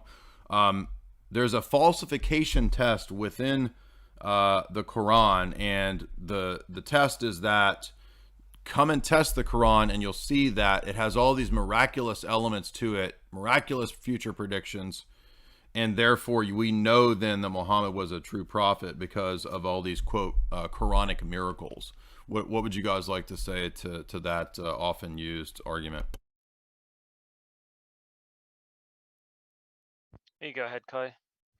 Yeah, well, okay, there are a couple things here at least. One of them is the inevitability of the Quran, like in terms of its linguistics. And so they're basically saying that you cannot produce some kind of linguistic structure like the Quran has because you can't do that, then it means that the Quran must be some kind of divine revelation. Um, I mean, people have addressed this. Louis Dizon he made a recent video talking about this, and he's like, "Well, can we actually take a look at different scriptures?" And one that he uses as an example is the Mormon scripture, and he says, "Well, can we see some kind of intricate structure within the Mormon scripture that could possibly suggest some kind of planning was involved, right? whether or not it really exists or not?" But he demonstrates there is some kind of structured complexity. Not that I'm now preaching in favor of Mormonism, so don't get me wrong there. But he's just saying is that there's nothing special here. That's the first thing. Second thing, there is another argument whereby, well, I mean, if you're gonna kind of beg the question and assume that the Quran is correct to begin with, then by that very definition or that very notion, you're saying that whatever it contains is correct. So then what exactly is the standard? I mean, if you're saying it's correct and then you're saying that's the standard by which you have to judge it, well, it's like really any kind of text of the Quran is going to set the standard. And so you have to imitate something that is begging the question here. The other thing is with regards to you look at all the foreign vocabulary in the Quran and so many commentaries upon commentaries that literally the Muslim scholars, they say, well, we don't know what that word means. We don't know what that word means. We don't know what that word means. So it's like, well, you're putting forth a challenge to produce something where you guys yourselves don't even know what the text is actually saying, and you're just guessing. So it's like, what kind of challenge is that? So there's that challenge. Then there's another one with regards to some kind of wars that will happen, and there'll be one side will be victorious, the other one will be defeated. But then when you actually look at the text, it's completely ambiguous. It doesn't tell you which side is going to be the victor, which side is going to be defeated. It doesn't tell you when it's going to occur. And if you look at the commentaries, you can actually come up with different scenarios. So that's not specific in any sense whatsoever. So so you're saying it's like Nostradamus style, right? Where it's like a great leader shall fall, and Exactly. one side shall win. Exactly. Whoa! No, Right. that's exactly that Nostradonka-donk. stuff you get. Yeah. Then they'll say, well, you have all these like scientific miracles that you can find. I mean, those have been debunked. I'm not really going to go into it. It's just basically manipulating words, manipulating meanings, reading into it. There's lots of material out there that just Sam Shamoon has Sam Shamoon has a good stream. I'll let you go after this, Lewis, where he goes into depth with a lot of these claims of the miraculous codes within the Quran and this kind of stuff. He did a stream a while back, so if you Google that, you could find Sam Shamoon debunking that as well. Well, yeah, I mean, my approach to this is just very simple.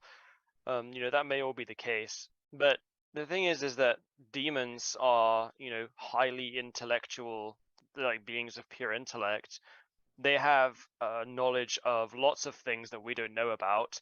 In fact, they probably know like most facts about the physical world more immediately than we do.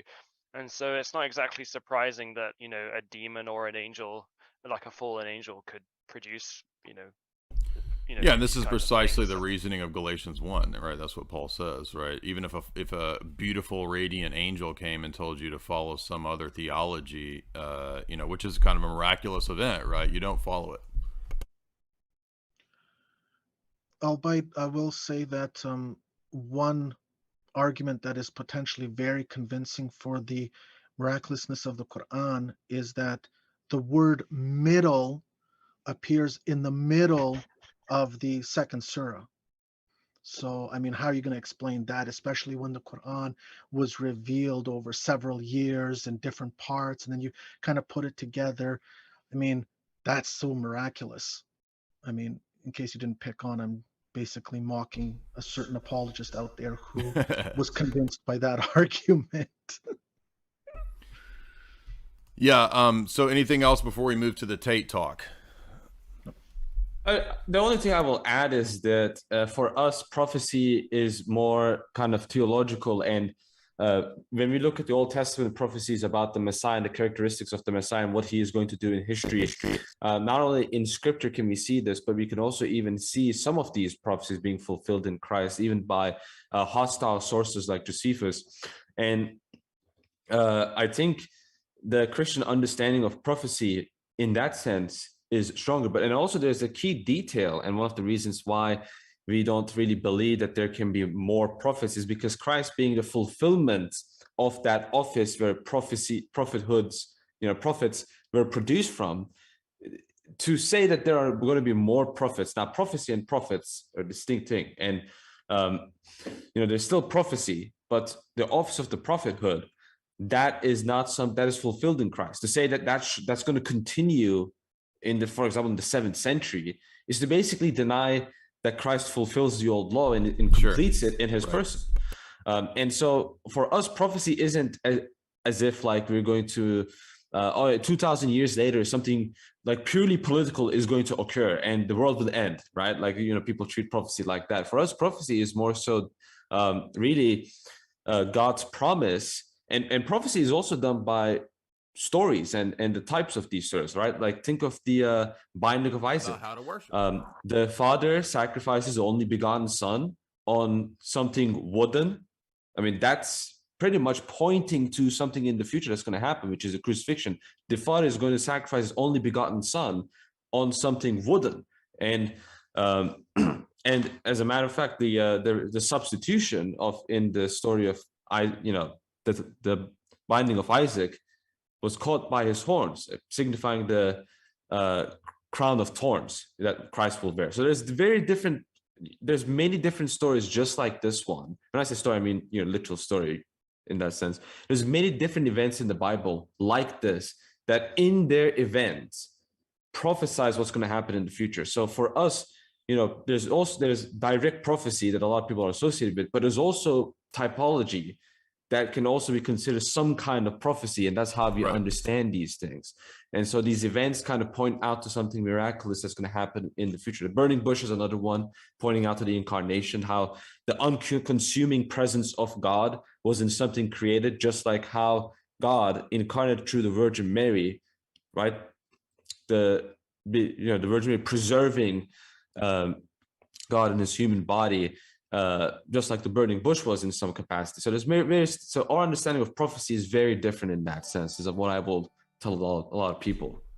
Yeah, and well, I'd also like to say just one last thing about the prophecy thing is that, and this I may get some disagreement on this, but Christian, like I said, historically Christian tradition hasn't been entirely opposed to the notion of even pagan authors historically having right predictions. I think even some Christian authors have said that Plato predicted the Christ and his suffering and redemption of man. And also if you read even say really famous song, the Dies Irae, it mentions that the apocalypse is testified to by both King David and the Sibylite oracles of the pagans. So it's it's not exactly something that's unusual. The question is are you a prophet that is from God or not? Yeah, and if people want a fuller treatment of the specific theological objections to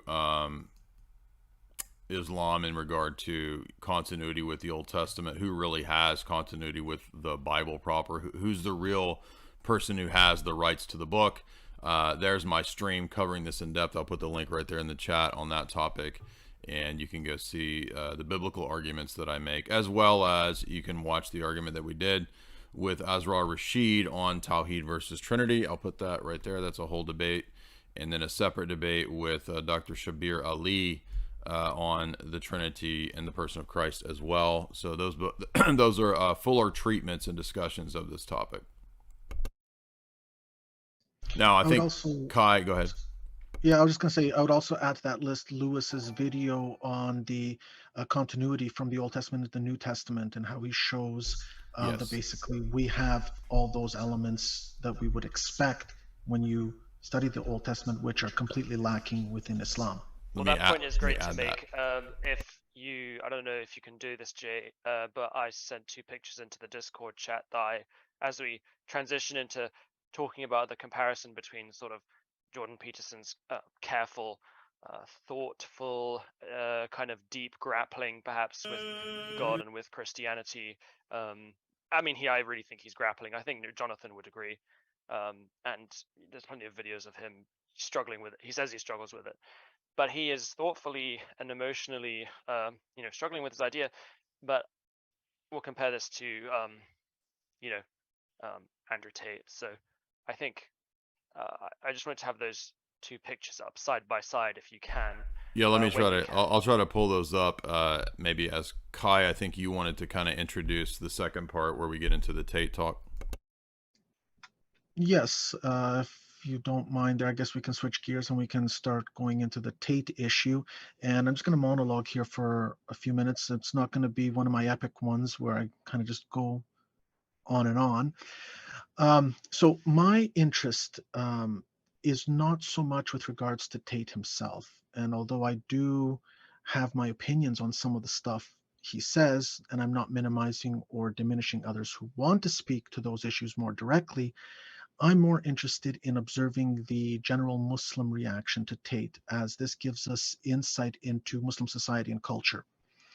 And one of the things that is very apparent when you listen to Tate talk about his acceptance of Islam, and something you will pick up on immediately, is that for him, Islam is appealing because he finds that it aligns with his own personal views.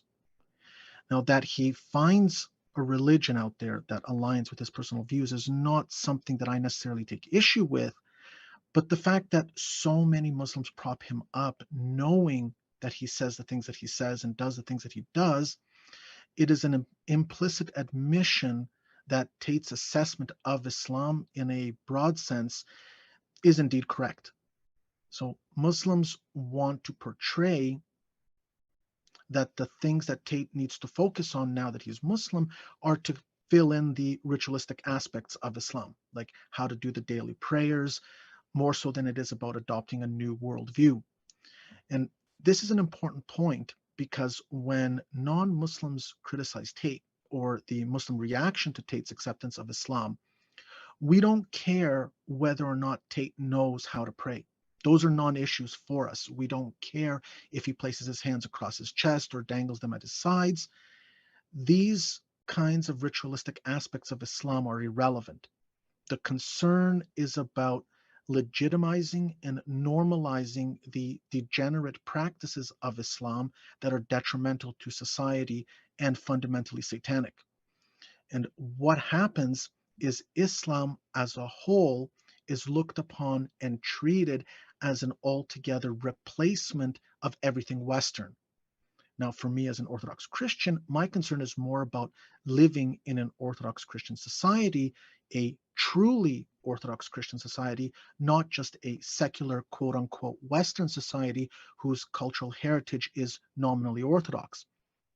And so Tate accepting Islam is to altogether supplant other worldviews, not just the Western worldview, but also the Orthodox Christian worldview. And he doesn't get to pick and choose what aspects of Islam he gets to import.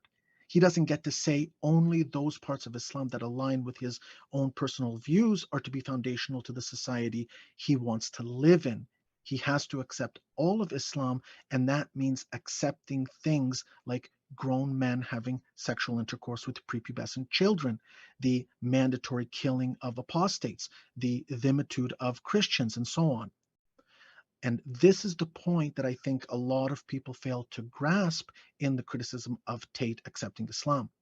Tate as a person, as an individual becoming Muslim is actually a subsidiary point. The overarching issue at play is the legitimization of the underlying barbarism and degeneracy of Islam. And this is really what Muslims are championing. Muslims are championing Islam supplanting the West, replacing one form of degeneracy with their own form of degeneracy. So the issue really is a referendum whether or not we as non-Muslims want an Islamic society.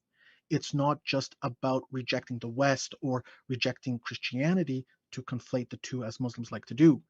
That's one side of the equation. The other side of the equation is whether or not rejection of the West equates with acceptance of Islam. So we as Orthodox Christians reject both degeneracies. And so we don't fall into this trap to think that rejection of the West means rejection of Christianity, means acceptance of Islam. Orthodoxy or true Orthodoxy practiced as a living faith and not just as a cultural heritage is the solution to the degeneracy of the West and the degeneracy of Islam. And we as Orthodox Christians push back on a lot of things that we see as problematic in the West. And in many cases, we are in agreement with Muslims, but we also push back on those elements of Islam that we find problematic, like sexual intercourse with prepubescent children, that we don't want in our society. So we have to be vigilant to guard against Muslims presenting people with a false dichotomy that Islam is not the solution to Western degeneracy. Rather, people should start looking into Orthodoxy. And once they do, they will see that it staves off the degeneracies of both the West and Islam.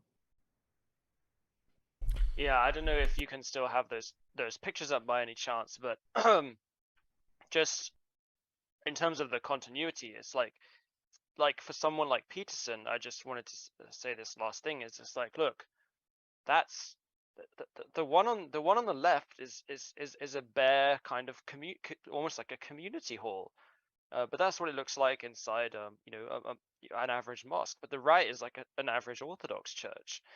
And it's like you look at the left, and when you're thinking about Old Testament, because the point Hijab makes in the interview is like, look, to be Muslim is just to follow the prophets, Abraham, Moses, etc., etc. It's like, okay, well, let's look at the temple worship, right? Let's look at the temple worship on Yeah, this, exactly. in this instance on the left. Where's Where's the golden angels? Where's the images of the sons of God? Where's the altar? Where's the priest? Where's Right. any of the stuff that Moses would have believed? Yeah, and in? they seem to be either completely ignorant or don't even have any place or concern for explaining why, you know, gigantic portions of the Old Testament, which they claim to be some inheritor of, deals with the law, the tabernacle, the sacrifice, the altar, the incense, the priesthood, you know, all these elements which are said to never, they don't go away. In the Old Testament, right? Christ in the Psalms is a priest forever according to the order of Melchizedek. And so that's precisely why Lewis made his great video covering the continuity of worship, which really illustrates and proves this point that Lewis is making. And I also did my own live stream covering the exact same topic theologically. Again, I'll put this into the chat, that the crucial issue between the Christian, the Muslim, and the Jew is who's really in continuity. Do you think that the Old Testament worship looked like a barren lecture hall, or do you think that it looked like what you see above? Yeah, just Google the the Temple of Solomon, right? Like just Google a historical kind of reconstruction, artistic reconstruction of what the Temple of Solomon would have looked like, and then just compare that to these two, and then, you know, and this is the point about transcendent beauty I mentioned earlier. It's like I don't think Peterson's going to go for the visual, the visuals on the left, if you know what I mean. Obviously, I'm not making an aesthetics argument, but I'm just pointing this out because I think it's important in terms of history, in terms of continuity with the prophetic tradition. Absolutely. Yeah, and I have a whole video on covering the temple, the symbolism of the temple, and the continuity with that, if you want to look into Solomon's temple and the way that the liturgical worship was practiced by all of the people that they're supposed to be in continuity with, which obviously they're not in continuity with. I mean, anybody who's read any of the Torah would know that you have gigantic portions, Leviticus, Exodus, Deuteronomy, which are dealing with liturgical worship, which they don't have. Yeah, and it also kind of raises the question, I mean, there is, for, you know, part of the presupposition of religions like Islam, Christianity, and Judaism is that there is, you know, from the start of the creation of the world to the finish, there is this kind of visible community that, you know, again, from start to finish. There is no part of history where, like, for example, in the 4th century, there were no true believers, kind of like a thinking. I mean, this will contradict the very idea of God being present in creation, revealing himself to us.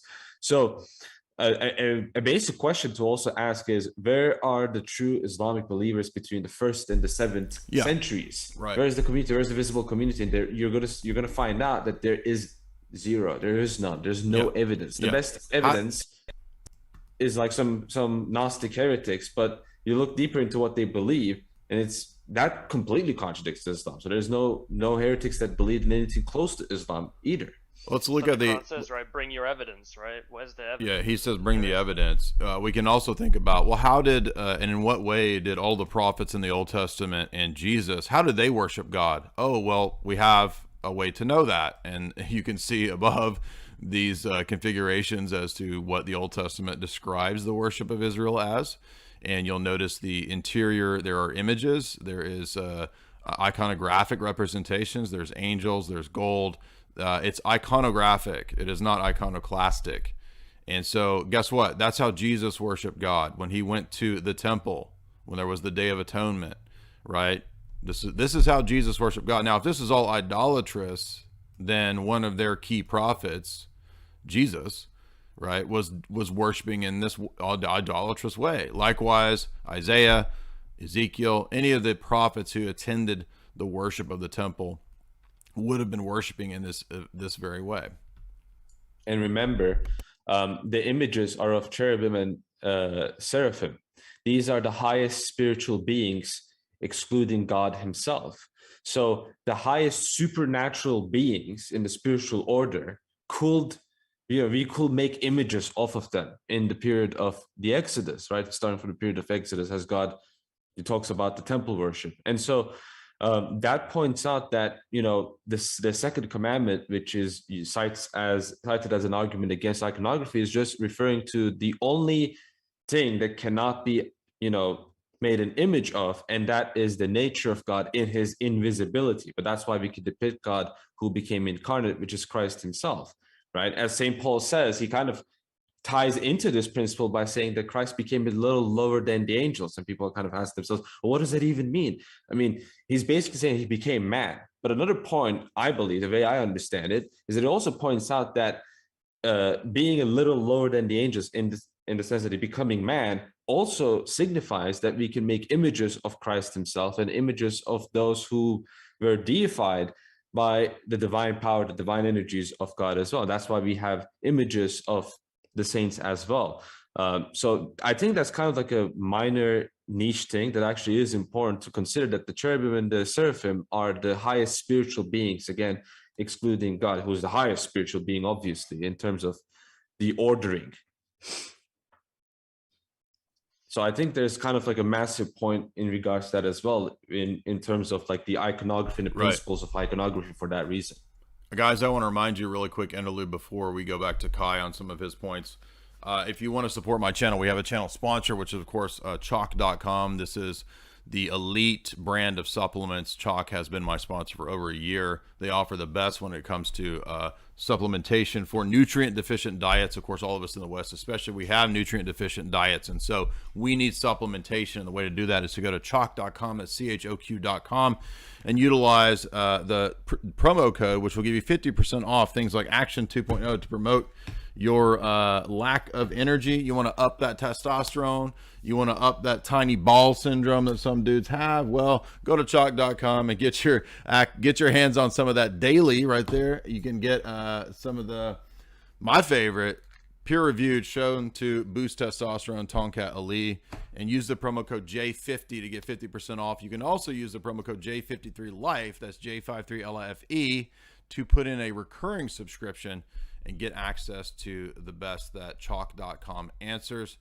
Again, Chalk.com, awesome based red pill company. Go check them out. Kai, did you want to say anything else about kind of your interlude as we move to the Tate thing? No, I pretty much summed it up. It just basically, I just want people to realize that we're not fixated necessarily on Tate the person. This is just kind of an exhibition of the overall sentiments from Muslims, the attitude, this kind of cheerleading, this championing whenever they see somebody adopting the religion without basically knowing anything whatsoever. Yeah, it's optics and propaganda, right? Yeah, it's just propaganda, because the thing is, like, Muslims don't want to talk about the overwhelming number of people who actually end up leaving Islam, or if they hear about or get wind that somebody left, they're like, oh, well, they never really were Muslim to begin with, kind of thing. Just this minimization.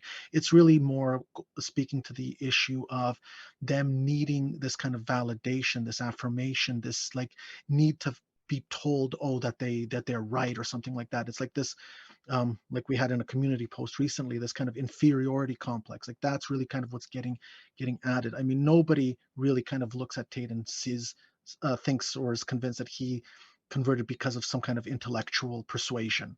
Well, people in the chat are even saying that, oh, he didn't really believe it. He just thinks that it's useful. And I mean, people defending the position. Well, but that's not a real conversion, right? So, I mean, I don't know what his position is. I'm not judging his motives. Maybe he really does believe it, but if he doesn't believe it, then that's not a real conversion, right? That would be for other reasons. I mean, a real conversion means that you really believe the religion and you want to live according to its standards, even if we all mess up, sure. But I mean, if we want to talk about what a real conversion is, I mean, it means believing the religion. And so that there's an interesting parallel here between the person of Peterson and his attitude toward orthodoxy that Lewis brought up, and then Tate's attitude towards Islam. And it seems like, according to the arguments that he makes, right, he says Christianity is just weak. Well, that would apply to most forms of Christianity, yeah, or so-called Christianity, but it doesn't apply to, you know, actual historic masculine Orthodox Christianity. I don't think it applies to that at all. And I don't get the impression from Tate's upbringing in Romania, or whatever kind of Romanian Orthodoxy he was brought up in, or whatever, that he got a lot of catechesis.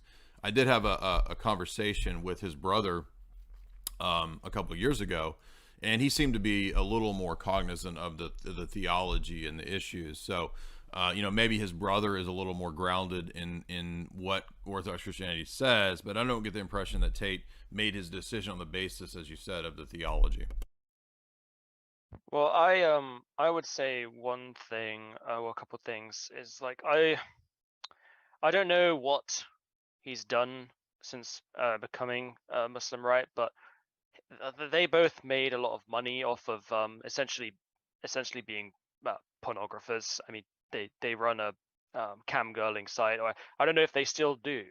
As far as I know, it's not down yet. But someone like, say, Roosh, Roosh, when Roosh left that kind of lifestyle and became Orthodox, he unpublished all of his, as far as I'm aware, all of his books.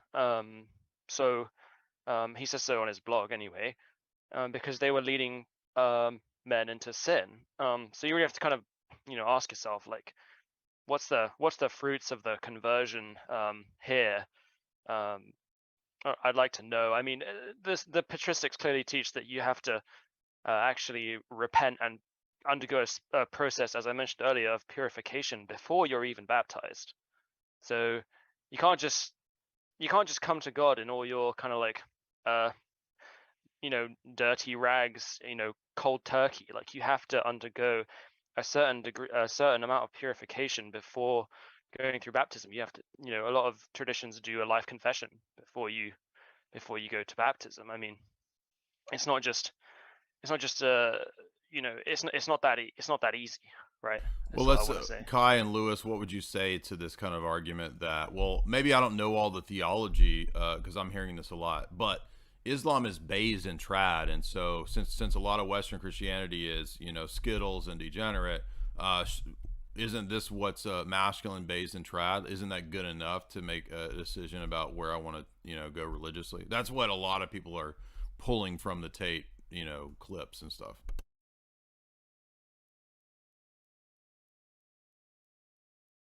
I'll say one thing before Kai then, is that one of the thing that Tate has a big issue with Western secular liberalism is that it's in a sense, he makes this argument like, well, the slave mindset basically comes from not being able to challenge the mainstream narrative about XYZ, and because they just censor and silence anyone who tries to have a different view and say, no, I'm not going to believe that. Well, this is kind of funny because, I mean, that's exactly what would happen. Like, if you openly left Islam, or disagreed with it, criticized it in any of the majority Muslim nations, as you would get imprisoned or executed. And it's like, look, you can't believe both those things, right? Where he says in his interview with Hijab, he says, like, the guys who censor are always the bad guys, like, they're never the good guys. And it's like, well, Hijab has engaged in censorship. In fact, when David Wood was doing some things, I would I would criticize him. I don't think he should be like eating the Quran and stuff like that, personally. I think that's wrong. As in, like, I just think it's not helpful.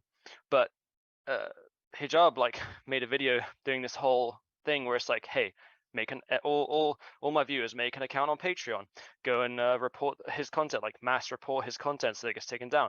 I mean, he's using the tools of liberal censorship, which just happens to side with Islam nowadays, against Christianity. It's kind of like that tug of war meme where you have the guy with the rainbow flag, and then he's like, wait, and he looks to his left and there's like a guy with a jihadi flag on him, pulling against the Christians, but the Christian side. But it's like, you can't hold both those views. You can't be like, well, this is based because it's intolerant, but also censorship is the slave makers. Right. Yeah, okay, so I guess I'll just chime in here. So for me, there's a few things going on. There's obviously an element of counterculture here, and perhaps the most accessible to the majority of people that represents counterculture is probably Islam.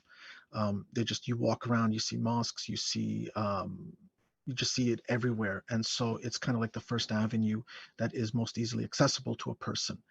That said, Islam kind of fosters this ability to um, be a channel to kind of unleash all of this kind of pent up feelings inside. It lets you release, if you will. And so what ends up happening is people are drawn to it because they have this sense of release. They have the sense of validation that yes, their beliefs are true. There are other people that share them, and they'll help you kind of cultivate that notion of counterculture.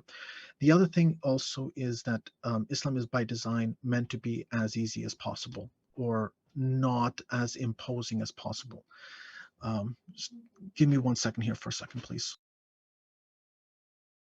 Yeah, great points. I mean, and I'm not sure where Kai's going to go, but I mean, what I would add to that is, well, just because something is simplistic and boiled down and very sort of easy to adopt, that doesn't really have anything to do with whether it's true or not. I mean, there's all kinds of things that can be very complex, and right, might be true or might be false, right? So simplicity itself is not necessarily a mark of, objective truth. Yeah.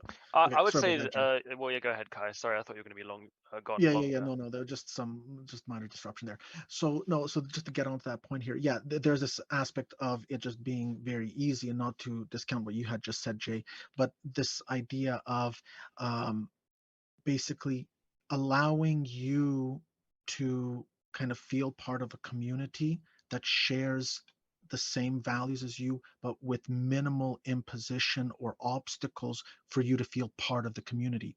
Because if, for example, if you have this very strong sense of counterculture, and you come to, let's say, the Orthodox Church, and they say, well, you're going to have to um, undergo a catechumenate that could last 6 months, that could last a year, that could last maybe longer than that. You kind of feel as if you may be inhibited. You go to Islam, you just say a couple of phrases, and all of a sudden you're part of this community. You're a full member. There's nothing else that you really have to do. And so it's taking a shortcut, if you will, to help you identify with that group that you want to channel your emotions through. And I think that's something that is very appealing to a lot of people. They just basically can turn off their brains and engage fully with their emotions. So that's that. Oh, great Then there's point. Great point. Yeah. and there's also a third thing that I want to bring up, and that is there's like a novelty to it. So it's like this new thing. So people are enamored by it. They haven't been well accustomed to it or acquainted with it, and so it's something new. It's something exotic. Let me go and check it out, because you may be familiar with Christianity growing up. You may have gone to church, and it's just kind of the same old thing, but you're just not really getting anything from it. It's like opening up a new present at Christmas, if you will, when you go to the mosque. It's something new. It's something to kind of that new, fresh smell when you like open up something for the first time. And then sadly, for a lot of people, they find out that, well, once they go more and more deep, they actually unravel what's all entailed with this new belief system that they've now just adopted, and a lot of them just kind of get hit really hard and will end up leaving. Yeah, great points. I Yeah, wanna make a point. Actually, Luis, go ahead. Go ahead. You're in line. Oh yeah, thanks. I was just going to say that I think maybe Western Europe has probably a bigger issue with limp-wristed Christianity, especially England. I mean, I know that's where Tate was, as I understand, where Tate was brought up. England's got it real bad. And then like other Western European nations have it pretty bad too, France and Scandinavian countries, etc. But I think that even if you look, and I'll talk about the Eastern Europe in a second, but I think if you look at like America, I mean, if you look at the main kind of big public figures that are opposing Skittles, it's someone like Matt Walsh, right, who's a Christian, and his entire following is Christian, and he's having a pretty big, social impact and pushback against that stuff, specifically stuff he's talking about. So I don't think it's entirely true that Christianity everywhere is limp-wristed. I mean, America in the West, I think America has it pretty. I mean, there seems to be a pretty strong conservative evangelical kind of group, and the Baptists and all that kind of stuff. So I don't think it's entirely an accurate characterization. And then when you look at Eastern Europe as well, I mean, just look at somewhere he's been, right, Romania. But then look at Hungary. I mean, Hungary is getting attacked right now by the EU Commission for banning Skittles propaganda against children, which was majority voted by the Hungarian peoples, as I understand. So like you've got that, and then you've got other Eastern European countries, Ukraine, and Serbia, Bulgaria, all of these countries that are either majority Christian or Orthodox have opposed these things very openly, very vociferously within their own countries. So I don't think it's accurate to just say that Christianity isn't just the Anglo world, right? Like that's not, and what's left of what's going on in Western Europe. But I think another thing to understand is that that Christianity in these regions has been under, as you've noted many times, Jay, powerful monetary elite subversion, absolutely, and ideological subversion for I don't even know, Jay, you tell me, a century, 2 centuries? Yeah, a long time. So I mean, like, we haven't even seen that kind of activity being born onto kind of like majority Islamic countries yet, because I think Western liberalism kind of sees Islam as useful for the time being, right? At least I think. I might be totally wrong. I mean, the smallest, like in Turkey here, like it had like only like a small like influence of Western secularism in part of its foundation, and it's according to various statistics and polls, only 20% of the Muslims in Turkey actually are pro-Sharia, which goes to show that so that is a very irregular, for example, understanding, because in most Muslim countries, Sharia is heavily supported in various different Muslim countries. But in Turkey, it's not. In Turkey, it's actually very much opposed, even if the leader of that country is someone who's very pro-Islam. Great points. I had some other stuff to say, but go ahead. Sorry. Jay, before you move on, I ahead. wanted to say this, and I wanted to make this point because it does connect with hijab, and it connects with Tate as well. One of the biggest complaints Andrew Tate had about London being a failed society, particularly in 2020, is the violence in London. He will constantly talk about that all the time, the knife attacks and things like that. Well, what's really interesting is that I suppose what has encouraged that kind of behavior to be normal in London has recently been inflamed. And what I'm talking about is kind of this, multiculturalism and things like that. In Leicester, for example, there was recently a clash between Hindus and Muslims. And guess who was part of that, battle? Mohammed Hijab was part of that, and he posted it on Instagram being proud about it. Now, obviously, the rhetoric was that we're just defending our community, etc., etc.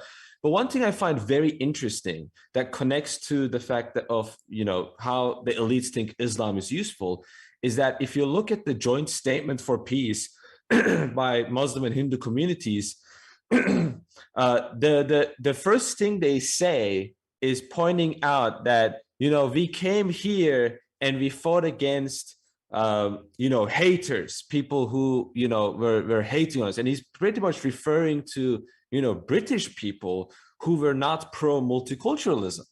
And so these people, if you listen to Tate, you kind of think that London is a failed society, but then he is supporting the very thing that is being used as a weapon against Western society. Now, I also believe that I agree with Lewis's point wholeheartedly about the whole corruption thing, right? Like for 1 and 2 centuries, Christianity has been the target for elites for a very long time, and we're kind of at the stage where they're trying to move their sights. Okay, we completed most of the Western forms of Christianity, we infiltrated Roman Catholicism, etc. Now it's time to look to Orthodox Christianity. Islam has only very recently been in the sight of the kind of liberal machine to kind of destroy, and a lot of people in 2015 especially initially, well, not in 2015, but 2014, initially thought, well, there's going to be demographic shifts and there's going to be kind of like a new religion coming into various different European countries. But now a lot of people are starting to realize, wait a second, I mean, these people who come in here, not even one generation passed before these people suddenly starts to, even though they're Muslim, they suddenly start to, promote skills propaganda. They suddenly start to have female imams in different European countries. I mean, just not even a generation has passed and these things are starting to occur and happen. Imagine what will happen if these people are here for 2, 3, 4, 5, 6 generations, right? If a century passed, what will be the shape of this religion? So I think the problem with Andrew Tate's decision here is kind of just he doesn't really realize that that process hasn't even begun. It only has very recently begun. And I'm already starting to see the effects of it in academia, where various different academics, both in Turkey and in places in Europe, when they're Islamic academics, are starting to promote certain ideas that I'm willing to agree that these are probably false. They don't reflect Islam truthfully. But the point that I'm trying to make is that these academic points that was used against Christianity by various different pseudo scholars are now, these scholars are now being trained, so to speak, by these universities and by these institutions.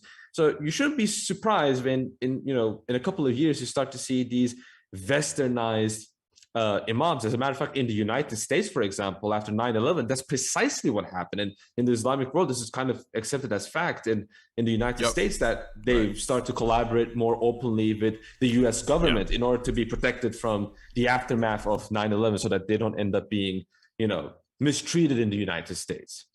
Yeah, I covered this more recently for those that follow my channel in my lectures on the history of the Fabian Society, and they were openly some of the early proponents at the turn of the century, like the 1890s, last century, the ones that wanted to import Islamic theology and philosophy. They're the ones that got it rolling at Oxford and Cambridge. They're the ones that invited Sufis in to set up various Islamic movements. So it started as a Sufi thing, and part of that had to do with the British imperial strategy towards Islam as a whole, where they sort of divided up the Middle East and set up things like the Saudis and so forth with their spy networks. But that's relevant because it speaks to David's point, which is that it's not like Islam was brought into the UK or the rest of Europe to be friendly, to be nice, or because the elite behind this believe Islam. It's a tool. All it is a tool.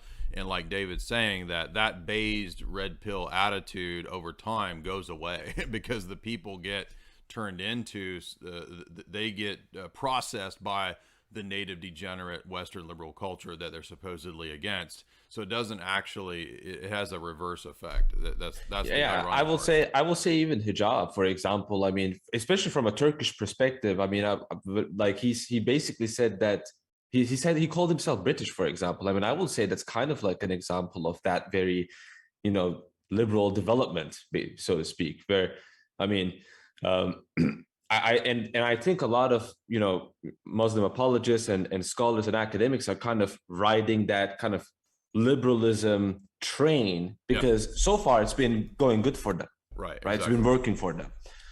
But people, especially here in Turkey, we kind of can see this being the case, which is why in dynamics here is a bit different, because usually in Islamic institution there is no liberalism, but in the secular institutions there's like full out complete overblown like campaign has already begun here in universities and academia and so on and so forth. So that process, I think, is going to occur in the Muslim communities in the West. And I think, again, the United States has already fast processed that, but really the rest of Europe, I think, is going to catch up eventually. And that's when the real test, because, for example, someone can ask, well, Orthodoxy hasn't gone through that test. Actually, we have gone through that test. Just look at the 1920s. Look at what happened in Russia. We have gone through the most severe form of that test. And then look at, Orthodox Christianity in Russia. Is it in the super phase or anything like that? No, but it is certainly, communism has been destroyed, but Orthodox Christianity in Russia still prevails. That should tell you something very clearly. So that's kind of like a proof. I haven't really seen that personally with, for example, Islam. And that's kind of what I want to see, so we can see what's going on here. Well, and Orthodoxy in the other post-Soviet countries, right?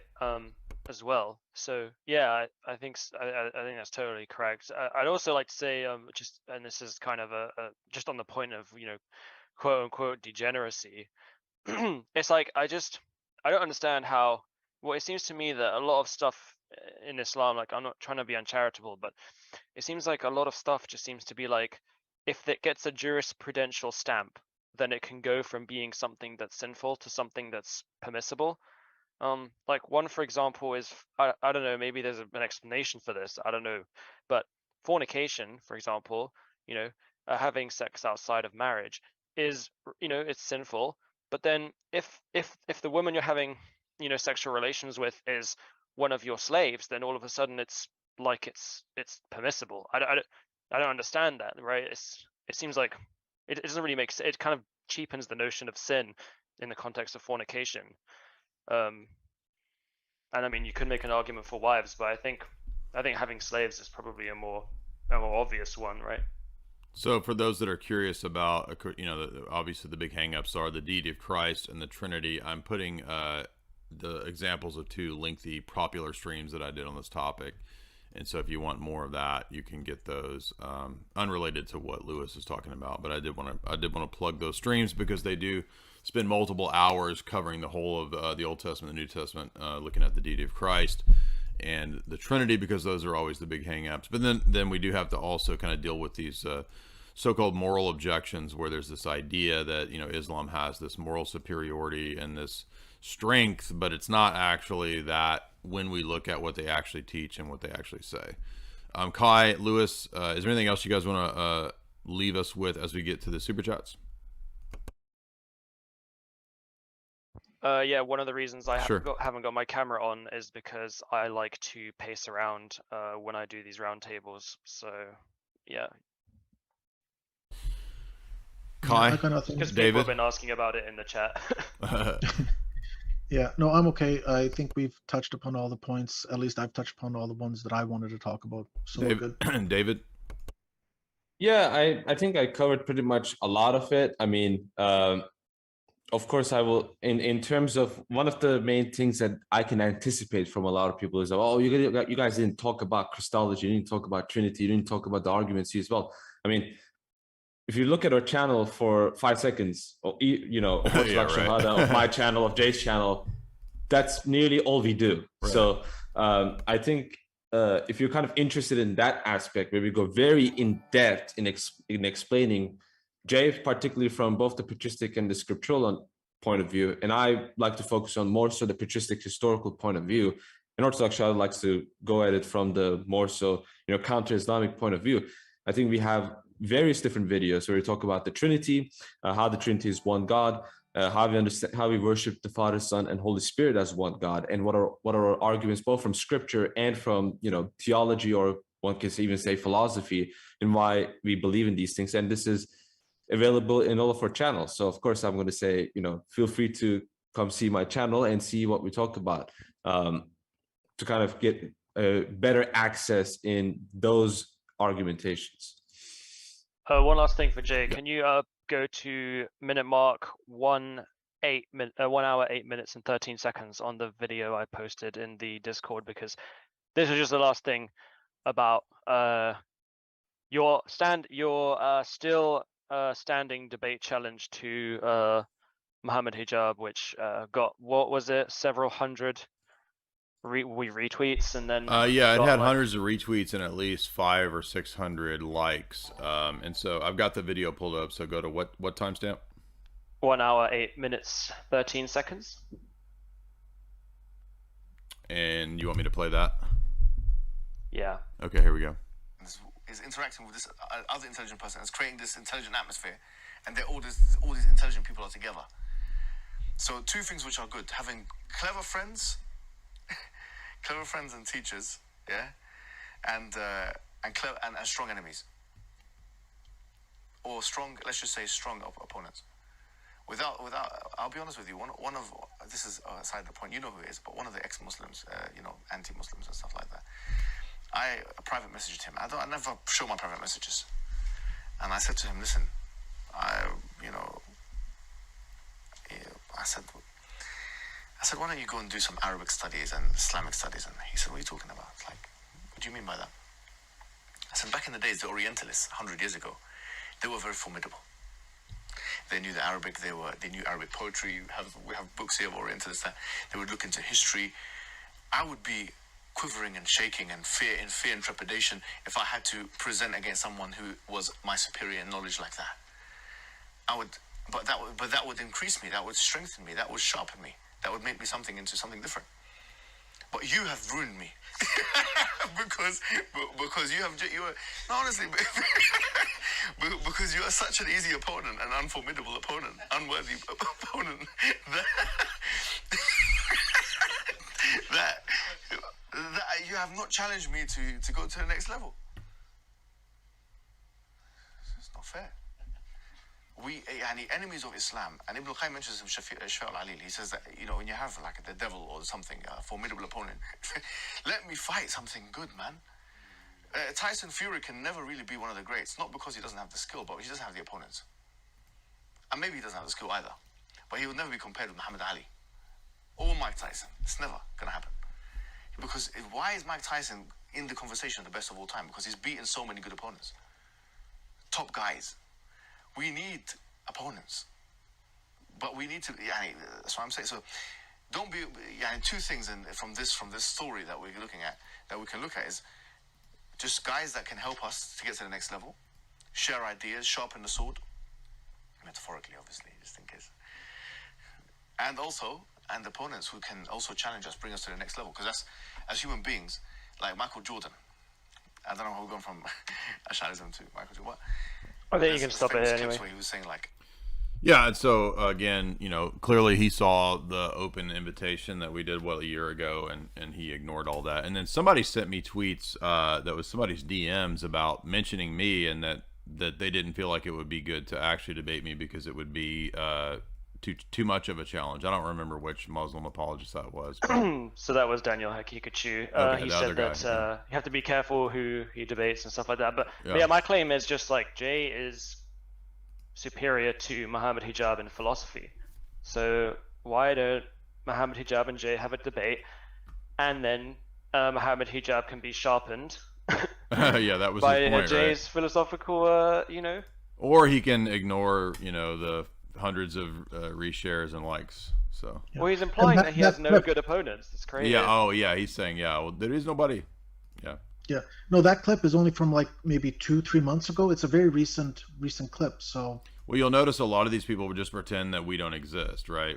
I'm just 3,000 shy of 100,000, but no, we don't even exist. We've debated Dr. Shapir Ali, Azra Rashid, but nobody even knows that we're here. So they're just pretending that they don't know. Yeah, that's the interesting thing, is that you had debated people that are much better than he is in nearly every single capacity. And so if he wants to be sharpened, as he claims, rhetorically, of course, then there's no reason for him to deny that challenge. But I think one thing I remembered from that correspondence that you're referring to with Hakikachu is that he also said that we need to be careful who we select as an opponent, as to not decrease the iman, that is the belief of the people watching it. So at one hand, you have Hijab saying, I want stronger opponents. Now we see the reality of this. He wants stronger opponents. He claims that he wants stronger opponents to increase the iman. And Hakikachu is basically showing the reality that actually, if we give too strong of an opponent and he defeats Hijab, that's going to look bad for us. And we don't want to have that, right? And Peterson talked about the open exchange of ideas. And I think part of the open exchange of ideas is that you don't resort to things like that. That you're willing, if you're going to be a participant in the open exchange of ideas, so to speak, then you shouldn't be running away from a debate. You shouldn't be using these tactics. You shouldn't be talking about this will increase or decrease the iman. For example, imagine Peterson saying, I can't get into that debate. That will decrease the belief my followers have in me. Like, that will be so dumb of him to say, right? That will look crazy on him, and that will make him look disingenuous. And so I think if you're going to be participating in this rhetoric of, open dialogue, then you should be like Peterson in that sense and not be afraid to debate anyone, including those who are in every single capacity much better and more intelligent than you on this given topic. And when I'm saying that, I'm also referring to opponents that Jay debated as well. You know, these are the giants of contemporary Islam. Yeah, that was dealt with. Yeah, thank you. Appreciate that. Good comments, David. All right, let's get to the super chats if you guys don't have anything else. And I would remind you, too, if you want to support my work, you can go to my website. There is a shop. You can get signed copies of my books. This one is the Red Book, as well as the Meta-Narratives book, which is Introduction to Philosophy. The Red Book is, of course, all of the essays that I've written in philosophy and theology over the last 10 years. They're 660 pages, all signed copies when you get them on the website. There's also Jamie's books. There's also my Hollywood books. And so you can support me that way. You can follow me also on my Rockfin channel, which has a lot of unique content. My website, you can subscribe to that, which has a paywall, has years and years and years of archived lectures on geopolitics, philosophy, film, theology, etc. All of those things are available at my website as well. And let's get to the super chats. First one is Mean Ninja, $10. Can you please do AJ regretfully ordering McDonald's in a drive-thru? Folks, this is unbelievable. I am here first thing in the morning, and they will not take my money. I have been de-McDonald. Folks, unbelievable. How's that? $10 get you that. Mean Ninja's $10. Can you do an impersonation of me doing a speech at a Funko Pop convention because he was paid $10,000? Well, I'm glad to be here. Sadly, I am promoting Funko Pops, but I do have to be honest that I'm only doing it for the $10,000. How's that? Mean Ninja's $10. What if I believe in Islam because I want 72 virgins? Well, I think that those kinds of presentations are kind of like obvious kind of indicators that this is a religion that's kind of low tier, that's always to sort of appealed on these kind of crass bases. So I actually think that would be... I like when people bring that up because it's like, doesn't it look obvious that that's like a manipulation tactic, right? To get people to believe. Mean Ninjas, again, $5. Christianity is polytheism because 111 is 3. No, actually, Islam has similar problems or difficulties. Anytime you have multiple predicates of a thing, of a god, of a deity, or even an object, you have to explain how there's a real multiplicity and in what sense. And so when we have doctrines like Tawheed and then other things like Tanzi, which is that Allah is nothing like anything in the created order, then they have the same problem, but they want to excuse themselves from the problem, which they actually have a contradiction because they don't believe that Allah is analogical to anything in the created order, and yet they want to use a lot of analogical predication when it comes to mercy, just, etc. So they don't escape the problem that they try to put the Christian in, but the Christian doesn't believe that God is strictly one. God has multiple, there's different ways in which he's multiple. So there's different attributes that are multiple. There are different actions and thoughts of God. Those are also really multiple, the logi. There's multiple persons. There's also a unity there in terms of origin in the Father and in terms of the nature that's communicated. So this is a low-level critique that no Unitarian position escapes just being, quote, Unitarian. Meta Ninja's $1. Can you do a stream on the Divine Feminine? Have you done one? No, I don't believe in a Divine Feminine, unless you mean sort of references perhaps typologically to the Virgin Mary or the Theotokos as the Queen of Heaven. JMail, $40. How do Muslims, and I'm going to let you guys answer too if there's any questions that come up relevant to you. Feel free to chime in if you think I've missed something or you want to say something. How does by the way, guys, I will be sharing the super chats with David and Lewis and Kai, so it's not just coming to me. We're going to split it. How does the Islamic attitude about war and dimitude play out in the European no-go zone? Is a weak Europe in danger? What about in light of the energy crisis and inflation? In other words, how does Islam and its position in Europe fit with these crises? Is this something where Islam's going to step to the fore and become more relevant in Europe? Are we going to see more and more converts to Islam? What do you guys think about that? Yeah, I think the dispute about the no-go zones especially was something that was prevalent in 2015. That was a serious time, which is again, the reason why I raised this point in the first place when I was talking about Andrew Tate is because he talked a lot about how London is a failed society and how the West is a failed society because there are no-go zones, because there is violence, because you can't just freely go anywhere. And now he, part of the ignition of that being caused, the no-go zones and such, he has suddenly now adopted that, which to me sounds very contradictory. And the reason, to me, this is not even an argument against Islam. This is rather an argument against the way of his thinking, because one thing that's very clear if you listen to a couple of clips of his is that even when it comes to religion, it's a very materialistic point of view. It's like, how do, these people are like this, that's why I like it. They do this, that's cool. Or, what's important in life is making a lot of money, being successful, having a lot of women, having a multitude of women, which he actually proclaims openly to be something positive, polygamy and such.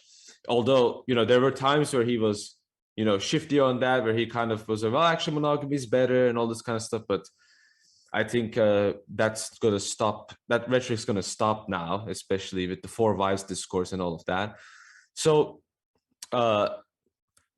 it has been calmed down, at least from what I've seen as someone from the outside of how it's happening in Europe. In terms of the energy crisis and how it's going to affect Islam, I don't think it has really much to do with that anymore. I think the discourse of, the immigration crisis and all of that kind of stuff in Europe I think that discourse is already finished. The effects of it is now something that's occurring right now, is what my take is. Anybody else want to move on? Benjamin VP, $10. You and Pajot have been drawing me towards orthodoxy in the last year. I just had my first child. My wife and I are starting to be the catechumenate next week. We will all be baptized when my son becomes one.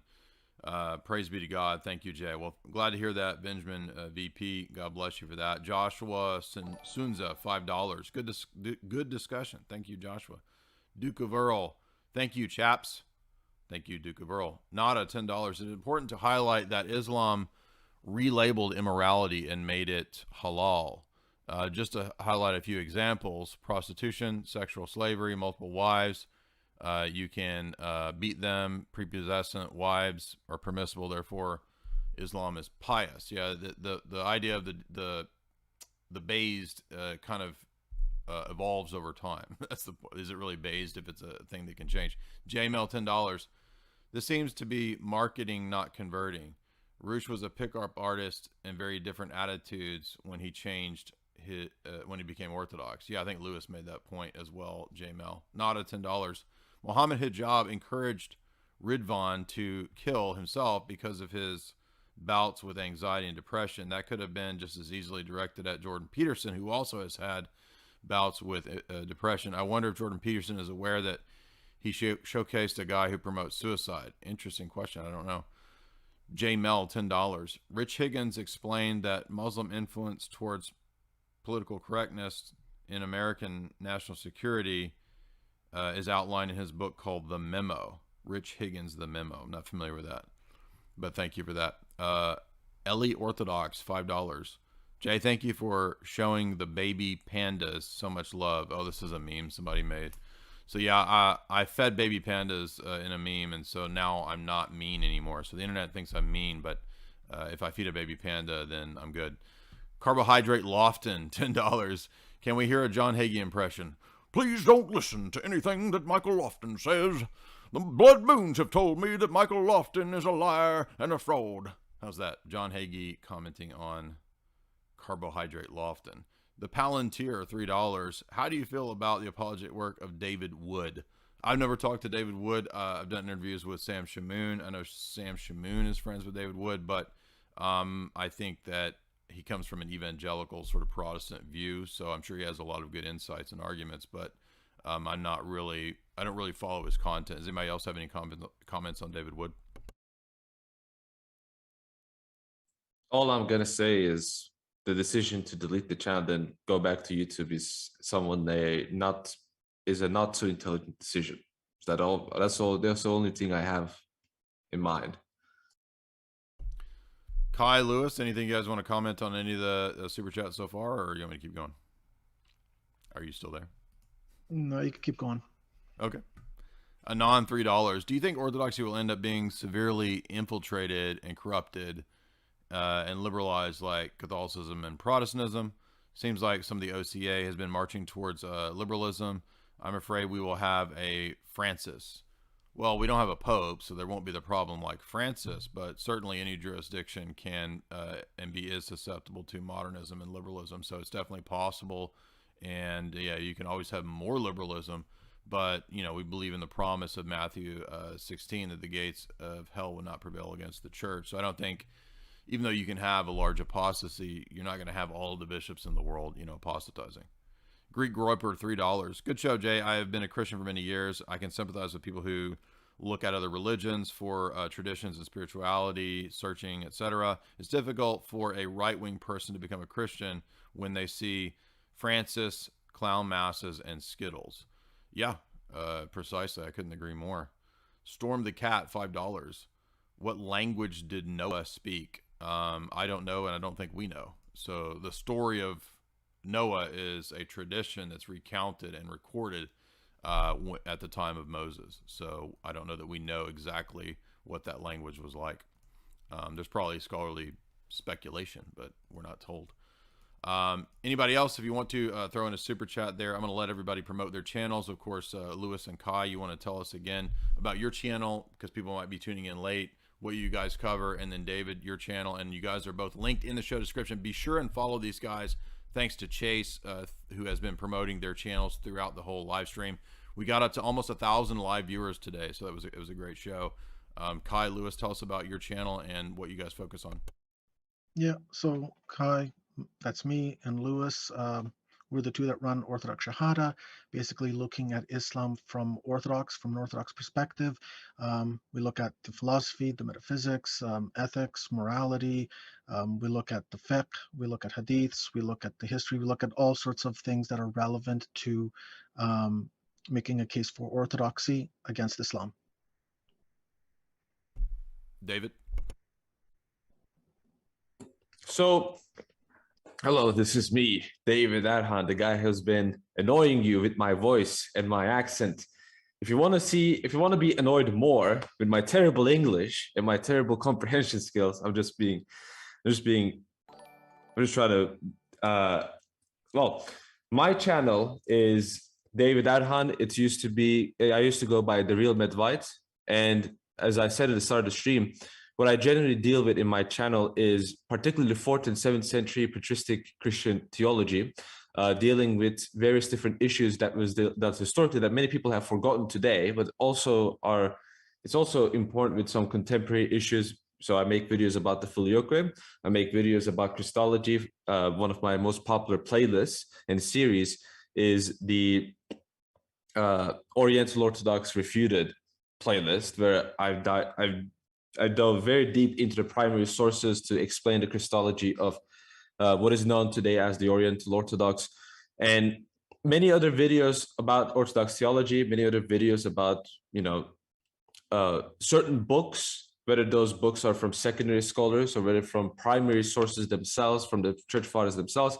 And sometimes, occasionally, I make videos where I talk about politics, but especially seeing as how things are the way they are in YouTube, it's pretty much more difficult to talk about that kind of stuff. So I like to play it safe, and I like to talk about what I personally am addicted about, which is about Christian theology. So if you want to see more of that, and if you want to see kind of what the fathers say and deep discussions on key topics in Christianity that has a catechetical purpose, for the purpose of, helping you learn about the faith, then my channel might just be what you need in your life. So I will definitely recommend you check me out.